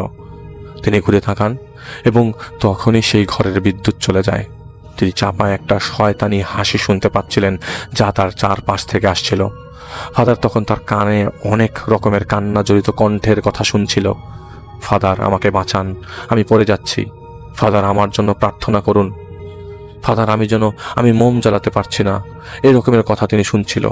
আর তখনই লোহার গ্রিলের লোহার রড দিয়ে বাড়ি মারলে যেমন একটা শব্দ হয় তেমন শব্দ হতে শুরু করলো জানালার গ্রিলে। তখন ফাদার তার মতো প্রার্থনা শুরু করলেন। এমন কিছুক্ষণ পরে সে ঘরে বিদ্যুৎ চলে আসে। ফাদার এতটুকু বুঝে গিয়েছিলেন মারিয়াকে কষ্ট দিচ্ছে সেই শয়তানটাই এসেছিল তাকে ধোঁকা দিতে। কিন্তু ফাদার ছিল সৎ এবং দৃঢ় মনোবলের মানুষ, কারণ তিনি ছিলেন একজনে তার কথা আলাদা করে আমি নাই বলি, তাই সে তাকে ভয় দেখাতে পারেনি। বড় ফাদার মারিয়াদেরকে বাসায় যান। ফাদার বাসায় ঢোকার সময় মারিয়া চিৎকার চেঁচামেচি করছিল। ফাদার এসে ঝাড়ফুঁক করে জিজ্ঞেস করেন, কে তুমি? তোমার নাম কি? এভাবে কিছুক্ষণ চলার পর সে উত্তর দিল, পলি। ফাদার বলেন, আমি তোমার সাথে মজা করছি না, বলো তোমার নাম কি? কেন আমাদের মেয়েকে কষ্ট দিচ্ছ তুমি? তো সে অনেকক্ষণ মুখ হাঁ করে বলে, ও হ্যাঁ, তুমি জানতে চাও আমার নাম ডেভিড। ফাদার জিজ্ঞেস করেন, মেয়েটার হাতের তালুর চামড়া তুমি কেন নিয়েছ? সে উত্তর দেয়, ও তো মরে যাবে। ও খুব সুন্দর, ওর চেয়ে সুন্দর ওর হাতের তালু, খুব সুগন্ধিময়, তাই আমি ওর হাতের তালু উপরে ফেলে আমার কাছে রেখে দিয়েছি।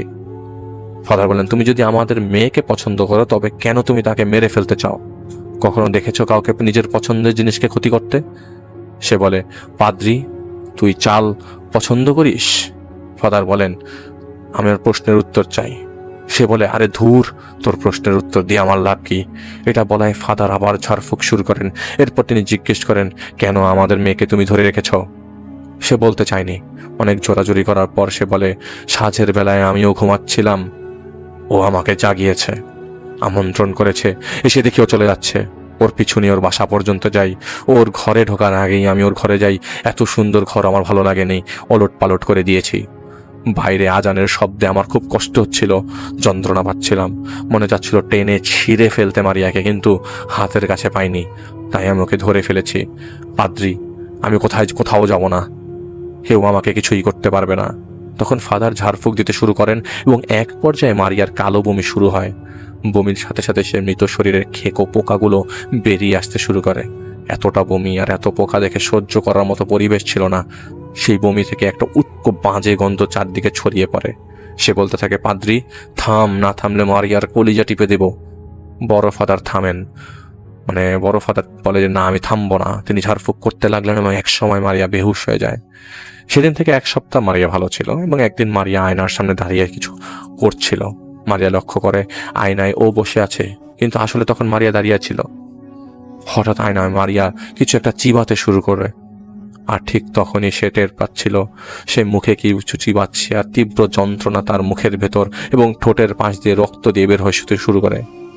সে আয়নায় দেখতে পায় আয়নার মধ্যে থাকা মারিয়া জিভ বের করে, কাঁচ দিয়ে জিভ কেটে বের করে ফেলেছে। আর তা দেখে চিৎকার দিয়ে দৌড় দিয়ে সেই ঘর থেকে পালিয়ে যায়। ওর মুখ রক্তাক্ত ছিল।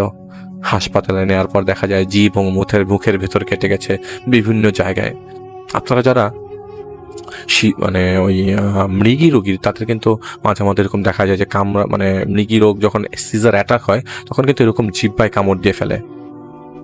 তো এই কন্ডিশনটা ওরকমই, জিভ কেটে গেছে ভিতরে, মুখের ভেতরে। ওকে সবসময় ঝাড়ফুঁক করা হতো, ঝাড়ফুঁক করলে সেই খারাপ জিন চলে যেত, আবার ফিরে আসতো কিছুদিন পর পর। এভাবেই চলছিল। এরপর ফাদার জাহিদ ভাইকে বলেন বড় ফাদার ছাড়া ওরা বেশ কয়েক জায়গায় সাহায্য চেয়েছিল, কিন্তু এরকম কিছুদিন পর পর ফিরে আসতো সেই শয়তান।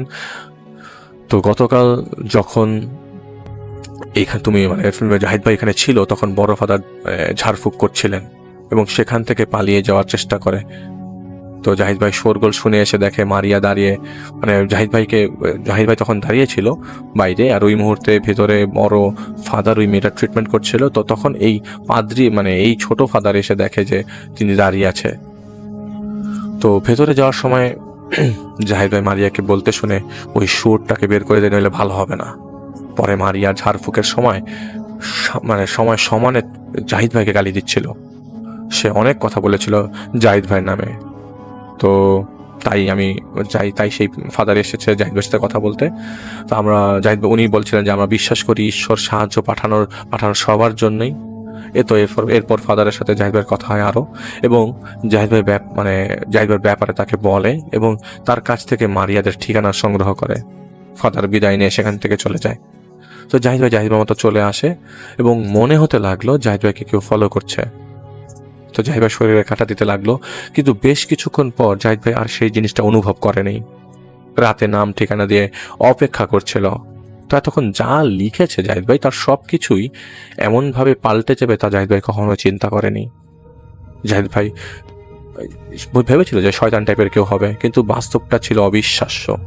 উনি এসে প্রথমেই বলেন, জাহিদ ভাইয়ের আমির, আল্লাহু ইয়াবসুতুরু রিজকি লিমাইয়াশাউ মিন ইবাদিহি ওয়া ইয়াকুদিরুল্লাহ ইন্নাল্লাহা বিকুল্লি শাইইন আযীম।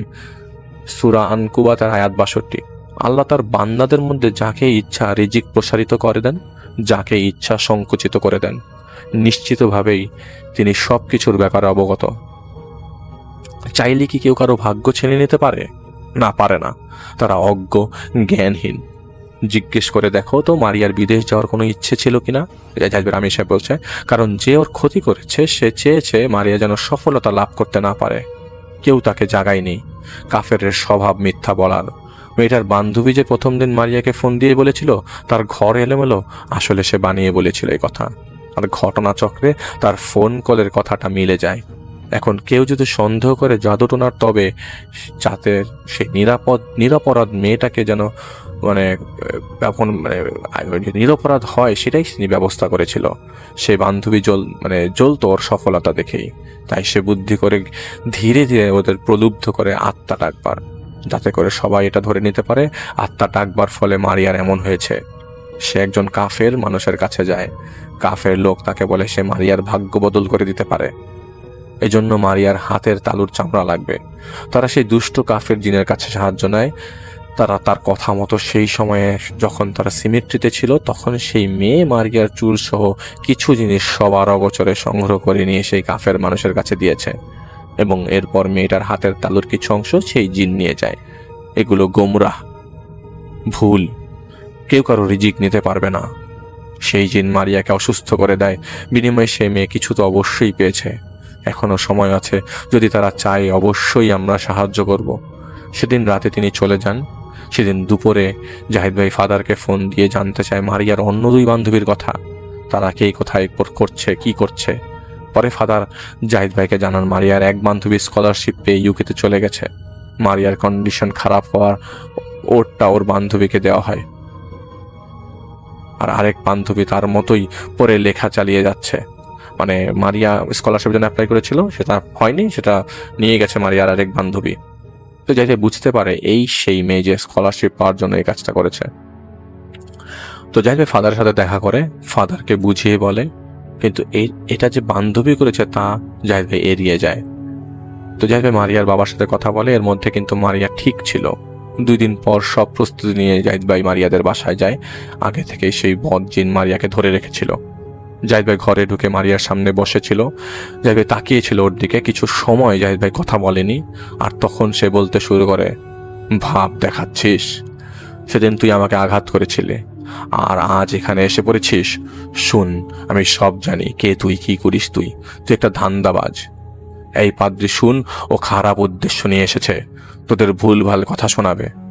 তো ফাদার ছিলেন আর মারিয়ার মা বাবা ছিল ওখানে ওই মুহূর্তে। ফাদার ভদ্রভাবে তাকে কথা বলতে বলে। সে বলে, আচ্ছা, আমার কথার বিশ্বাস নেই। আমার দিকে তাকে বলে, এই তোর না হাতে ব্যথা, তুই না হাত বেঁধে রাখিস ব্যথা কমানোর জন্য? কি সত্যি বলছি না? এটা ঠিক, জাহিদ ভাইয়ের হাতে একটা সমস্যা হয়, তার মানে এই না যে সে সবকিছু জানে। জাহিদ ভাই ইশারা দিয়ে ওর মা বাবাকে সরে যেতে বলে, মানে মারিয়ার মা বাবাকে, এবং জাহিদ ভাই কথা বলতে না দেখে সে বিগড়ে যায়। এবং যখন জাহিদ ভাইয়ের কাজগুলো জাহিদ ভাই শুরু করে, আলো বন্ধ করে দেয় এবং সেদিনের মতো চলে যায়। এরপর প্রায় কিছুদিন মারিয়ার আর সমস্যা হয় নাই। এর মধ্যে একদিন রাতে মারিয়ার মার ঘুম ভেঙে যায় কাকের ডাক শুনে। তিনি তার মেয়ের ঘরে দেখতে পান তার মেয়ে একটা কাক ধরে সেই কাকটাকে ছিঁড়ে ফেলে অবস্থায় খাচ্ছে। মারিয়া উঠে দাঁড়ায় এবং দেয়ালে ইশারা করে। ওর মা ভয়ার্তভাবে দেয়ালের দিকে তাকিয়ে দেখে একটা মানুষের মতো শরীর, রীতিমতো যেভাবে কসাইরা মাংস ঝুলিয়ে রাখে সেভাবে দেয়ালে ঝুলে আছে। মাথা চুল ছাড়ার কিছুই নেই, মনে হচ্ছে দেহের চামড়াটা কেউ তুলে ফেলেছে। তিনি চিৎকার দিয়ে ঘর থেকে বেরিয়ে যান এবং ওর বাবাকে ডেকে আনেন। তিনি এসে দেখতে পান মারিয়া দেয়ালে নিজের মাথা নিজে ঠুকছে। ঘর ভর্তি সেই মৃত শরীর, খেকো সেই পোকাগুলো কিলবিল করছে। বারান্দার গেটে বাড়ি মারার শব্দ আসছে, গ্রিলে রড দিয়ে বাড়ি মারার শব্দ আসছে। তারা প্রার্থনা শুরু করে দেন, মেয়েকে সেই ঘর থেকে বের করে নিয়ে আসেন। জাহিদ ভাইকে ফোন দেন। জাহিদ ভাই নিজে ফোনের মধ্যে শুনছিল গ্রিলে বাড়ি মারার শব্দ, কাক ডাকের শব্দ। যাই লাউড স্পিকারে একটা সুরা পড়ে দিল। কিছুক্ষণ পর সব থেমে যায়। পরে সেই ঘরে যে সেই কাকের আধা খাওয়া দেহ পাওয়া যায়, আর কিছুই পাওয়া যায় না। আসলে সেই রাতে সে চেয়েছিল মারিয়াকে মেরে ফেলতে। জাহিদ ভাইয়ের আমির সাহেব বলে দিয়েছিলেন, যতদিন পর্যন্ত তিনি মারিয়ার হাতের তালুর চামড়াটা খুঁজে না পাচ্ছেন, ততদিন পর্যন্ত জাহিদ ভাই কোনো না কোনোভাবে যেন কথা না বলে সেই কাফের জিনের সাথে। সেই জন্য কিছু জিনিসপত্র তাদের দেয় ব্যবহার করতে, যখনই মারিয়ার সমস্যা হবে তারা যেন সেটা ব্যবহার করে। সেই রাতেই জাহিদ সাহেবকে খুব বলেন, খোঁজ পেয়েছি চামড়াটার। জাহিদ ভাইকে কিছু নিয়ম শিখিয়ে দেয় এবং পরদিন মাগরিবের পর জাহিদ ভাই মারিয়াদের কাছে জাহিদ ভাইকে যেতে বলেন। এই জন্য সেই রাতে হামলা করে। চামড়াটা খোঁজার পেছনে কারণ ছিল, যদি সেই শয়তান জিনও চলে যায় তাহলে মারিয়ারও ক্ষতি করত দূরে বসে সেই চামড়াটা দিয়ে। জাহিদ ভাই সেদিন মারিয়ার বাসায় যায়। তো কি বলবে জাহিদ ভাই, এত কিছু গত 6-7 মাসে মেয়েটা সহ্য করেছে, তার বাবা মা সহ্য করতে করতে ক্লান্ত পরিশ্রান্ত ছিল। জাহিদ ভাই ঘরে প্রবেশ করে ঘর অন্ধকার করে দেয় এবং কিছু নিয়ম পালন করে। জাহিদ সাহেবের আমির সাহেব তখন সেখানে আসে। মারিয়া অন্ধকারে আবছায়ার মতো জাহিদ সাহেব আমির সাহেবকে দেখছিল। সে জাহিদ ভাইকে এটা বলার পর তাকে অভয় দিল, বলে, উনি ভালো লোক, ভয় করতে হবে না, মনে বিশ্বাসের জোর আনুন, শয়তান কখনোই সফল হতে পারবে না। তবে ওর মা বাবা এবং সেই ফাদার তখন উপস্থিত ছিল সেই জায়গায়। জাহিদ ভাই আমির সাহেব কিছু করছিলেন, যার জন্য সেই কাফের জিন এসে বলছিল, যন্ত্রণা দিস না, সইতে পারছি না। তখন আমির সাহেব তাকে বলে, আজ তুই সব কিছু বলবি, কি করেছিস সব কিছু। যদি না বলিস তবে এমন শিক্ষা আজ পাবি যা তুই কল্পনাও করিসনি। আসলে আমির সাহেবের কথা জাহিদ ভাই ছাড়া আর কেউ শুনছিল না। ওই মারিয়ার মধ্যে থাকা জিনের কথা শুনছিল, কিন্তু তারা অনুভব করছিল আরও কেউ সেই ঘরের মধ্যে আছে। অনেক কষ্ট দেওয়ার পর সে বলতে শুরু করে, আমি বৈরাগী। ধীরেন কবিরাজকে আমি দীক্ষা দিচ্ছি 7 বছর ধরে। ধীরেন আমাকে বলেছে ওর ভাগ্য ওর বান্ধবীর সাথে অদল বদল করে দিতে। ওর বান্ধবীর নাম শিলা। বিদেশে চাকরিটা যেন মারিয়ার না হয়ে ওর যেন হয়ে যায়। বিনিময়ে আমাকে 6টা ছাগল দিয়েছিল, কিন্তু সুযোগ পাচ্ছিলাম না। তাই আমি বলেছিলাম ওকে মরা দেহ পোতার জায়গায় গোধূলি লগ্নে নিয়ে যেতে। লগ্নের সময় ওর চুল, হাতের পরশ লাগা কাপড়, জামার সুতো নিয়ে আমাকে দিতে বলেছিলাম। এটা বলতে বলতে হাসতে লাগলো, বলল, এখন দেখ পাল্টে দিয়েছি সব কিছু। তখন কিছুক্ষণ আমি শেফ সুরা বাকারা পড়তে পড়তে ওকে চাবুক দিয়ে মারি দেন। এক একটা চাবুকের শব্দটা জাহিদ ভাই সবাই শুনেছিল। আমি সুরার নাম বলতে চাচ্ছিলাম না, তারপরও বলে দিলাম। পরে এক জায়গায় কথা বলে, এরপর আরও কিছু কাজ করা হয় এবং সেই কাফের চলে যেতে বাধ্য হয়। আমির সাহেবকে জাহিদ ভাই বলতে শুনেছিল, চলে যা, যত দূরে যেতে পারিস, তোর এবং তোর ইনসানির সাথে তোদের আল্লাহ বিচার করবেন। তোদের শরীর পচে যাবে, খুলে পড়বে তোদের শরীরের আব্রাহার মতো। তোরা বেঁচে থাকা অবস্থায় যন্ত্রণায় ভুগবি, জিল্লাতের মৃত্যু হবে তোদের, ধ্বংস হবি তোরা, হতেই হবে। বেরিয়ে যা বলে তিনি চাবুক ঘোরাতে শুরু করেন। সেই জিন সারা জীবনের জন্য চলে যায়। এরপর থেকে মারিয়া সুস্থ হয়ে স্বাভাবিক জীবনে ফিরে আসে। সেই কাফের মুখের কথা শুনে ওর বাবা মা এবং সেই ফাদার অবাক হয়ে গিয়েছিল। জাহিদ ভাই তাদের বুঝিয়েছিল সেগুলো নিয়ে ঘাটাঘাটি না করতে। এত কিছুর মধ্যে জাহিদ ভাই একবারও একটা কথাও জাহিদ ভাইয়ের জিনের সাথে কথা বলেনি। অভাবনীয় ক্ষতি এসে করেছে তার বান্ধবীর। কেউ কারো ভাগ্য খারাপ করতে পারবে না বা বদল করতে পারবে না, এটা কুফর, এটা ভুল। নিজ প্রচেষ্টায় অগ্রসর হতে হয় আমাদের। তো জাহিদ ভাই জানে না তার বান্ধবী কেমন আছে, আর তাদের বাড়াবাড়ি করতেও দেয়নি। পরে মারিয়া দেশের বাইরে আরেকটা চাকরি পায়। তার বাবা মা তাদের মেয়েকে নিয়ে দেশের বাইরে পরে চলে যান। তো জাহিদ ভাই একটা মেসেজ দিয়েছে যে খারাপ কাজ করে যদি মনে করেন জিতে গিয়েছেন, তবে বলতে যাই আপনি জেতেননি, নিজেকে খারাপদের দলে অন্তর্ভুক্ত করে নিয়েছেন। আল্লাহ সব দেখেন, আল্লাহ সব জানেন। এটাই ছিল জাহিদ ভাইয়ের প্রথম স্টোরি।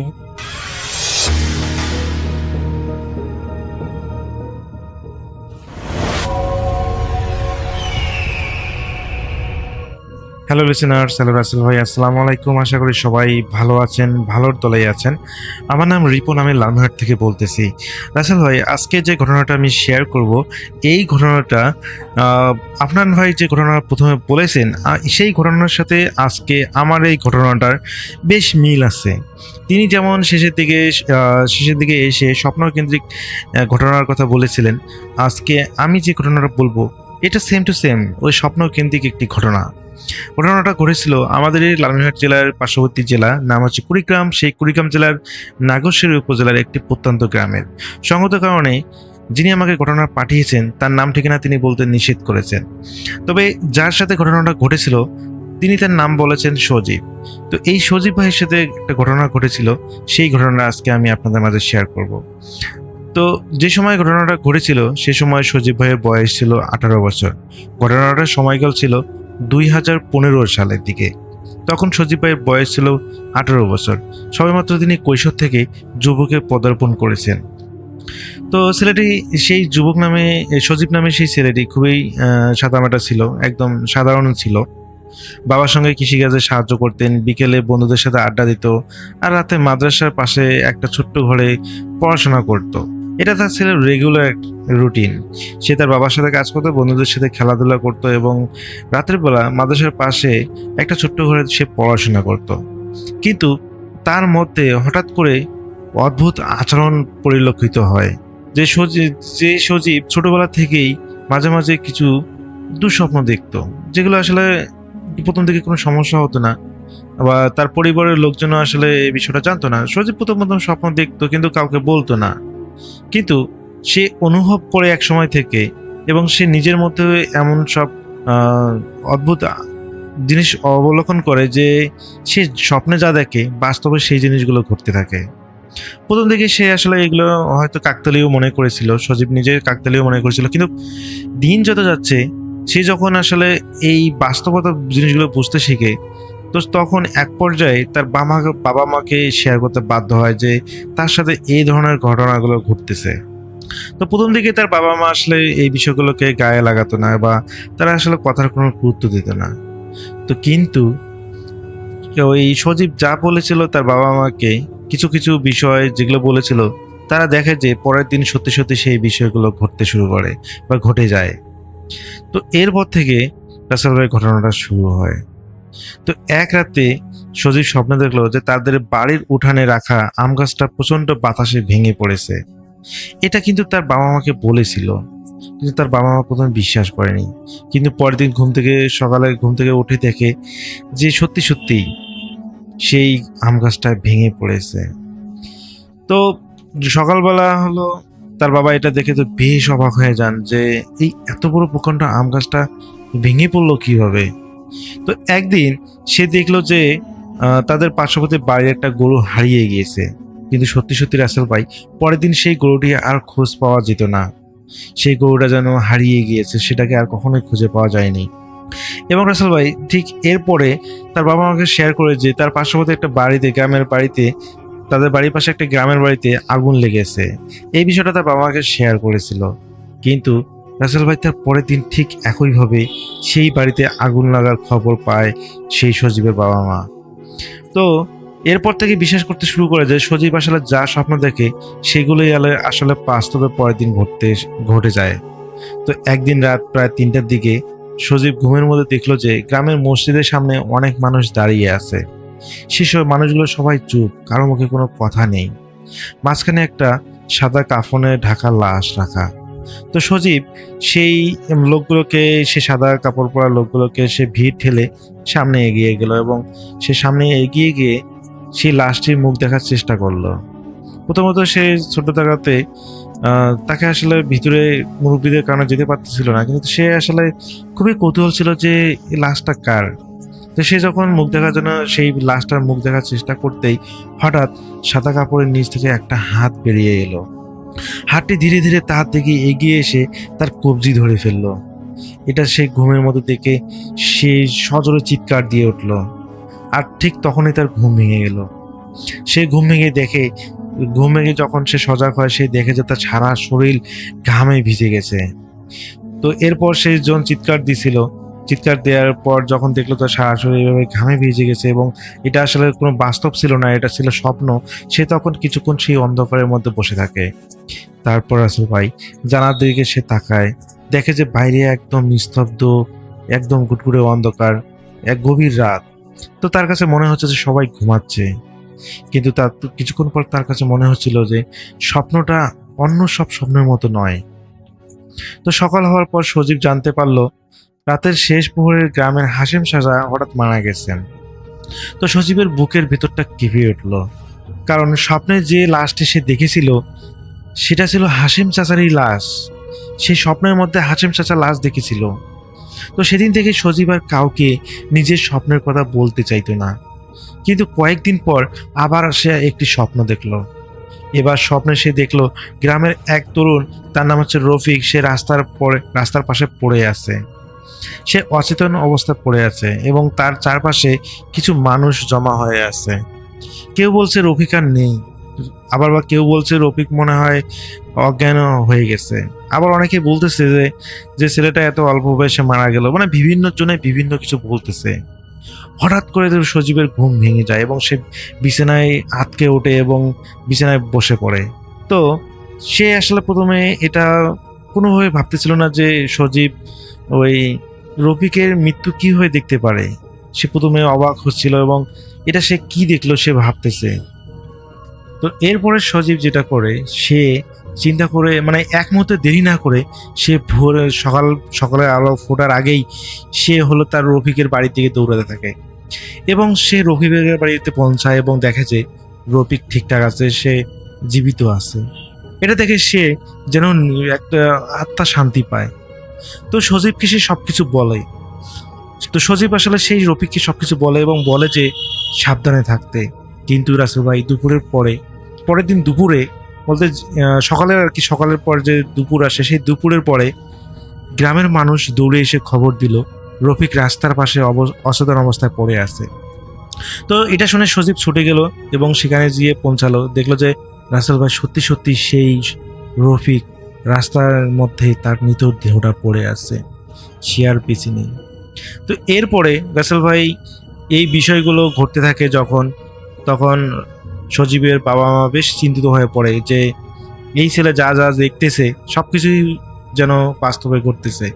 এবং পরবর্তীতে যেটা হয় যে ওনারা হলো একজন চিন্তা করেন যে অবশ্যই এখানে কোনো খারাপ কিছু হচ্ছে তার ছেলের সাথে, তো ওনাকে তো পরবর্তীতে সজীবকে একজন তান্ত্রিককে দেখানো হয়।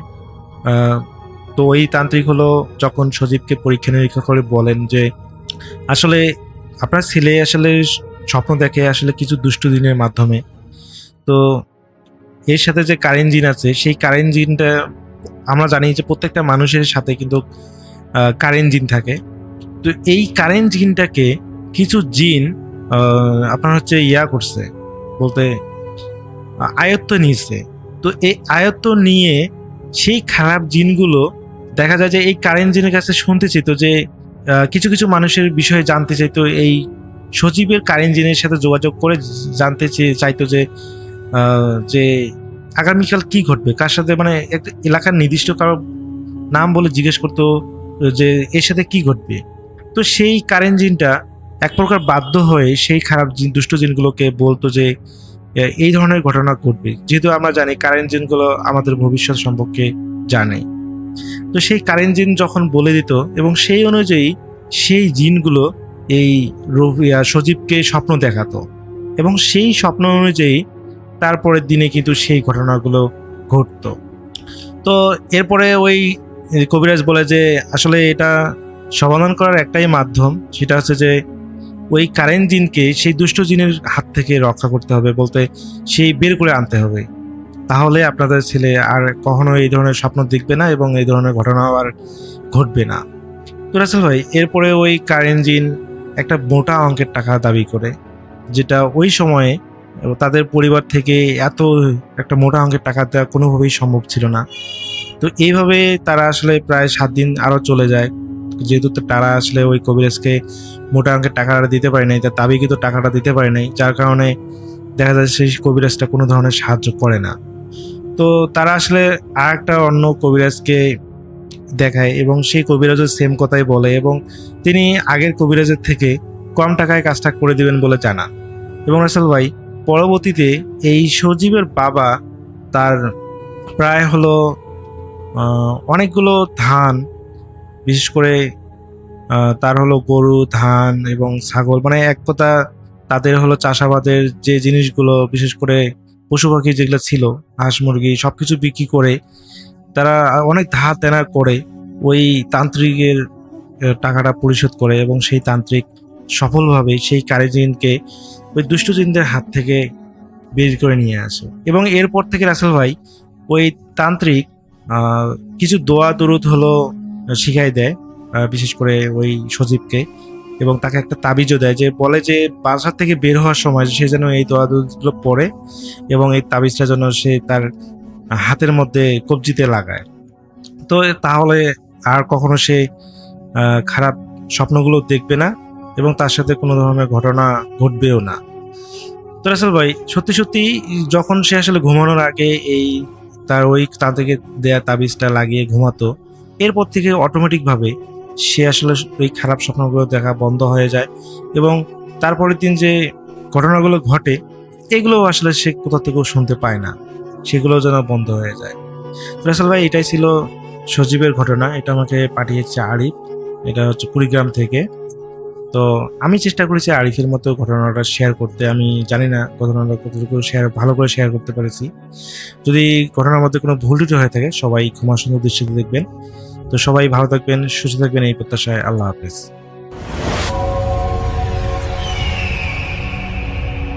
হ্যালো লিসেনার্স, আশা করি ঘটনাগুলো আপনাদের ভালো লেগেছে। আমি চেষ্টা করেছি বাছাই করে ঘটনাগুলো আপনাদের মাঝে শেয়ার করার। আমি প্রতিদিনই ঘটনাগুলো বাছাই করে আপনাদের মাঝে একটি করে এপিসোড শেয়ার করার চেষ্টা করি। যদি আমার ঘটনাগুলো একটু ভালো লাগে তাহলে অবশ্যই এই চ্যানেলটি সাবস্ক্রাইব করবেন। আর আপনারা কোথা থেকে এই ঘটনাগুলো শুনতেছেন যদি আপনাদের ঠিকানাগুলো জানান তাহলে আমি অনেক কৃতজ্ঞ হব। তাহলে আমি বুঝতে পারবো যে আপনারা কোথা থেকে কোথা থেকে শুনতেছেন। এছাড়াও আপনাদের মাঝে যদি কোনো ঘটনা থেকে থাকে তাহলে অবশ্যই আমাদের ইমেলে দেওয়া ঠিকানায় ঘটনাটা পাঠাবেন। তাহলে নেক্সট এপিসোডে আপনার সেই ঘটনাটা আমরা রাসেল ভাইয়ের মাধ্যমে অথবা আমরা নিজেরা পড়ে শোনাবো। তো ভালো থাকবেন, সুস্থ থাকবেন, এই প্রত্যাশায় আজকের মতো বিদায় নিচ্ছি। আল্লাহ হাফেজ।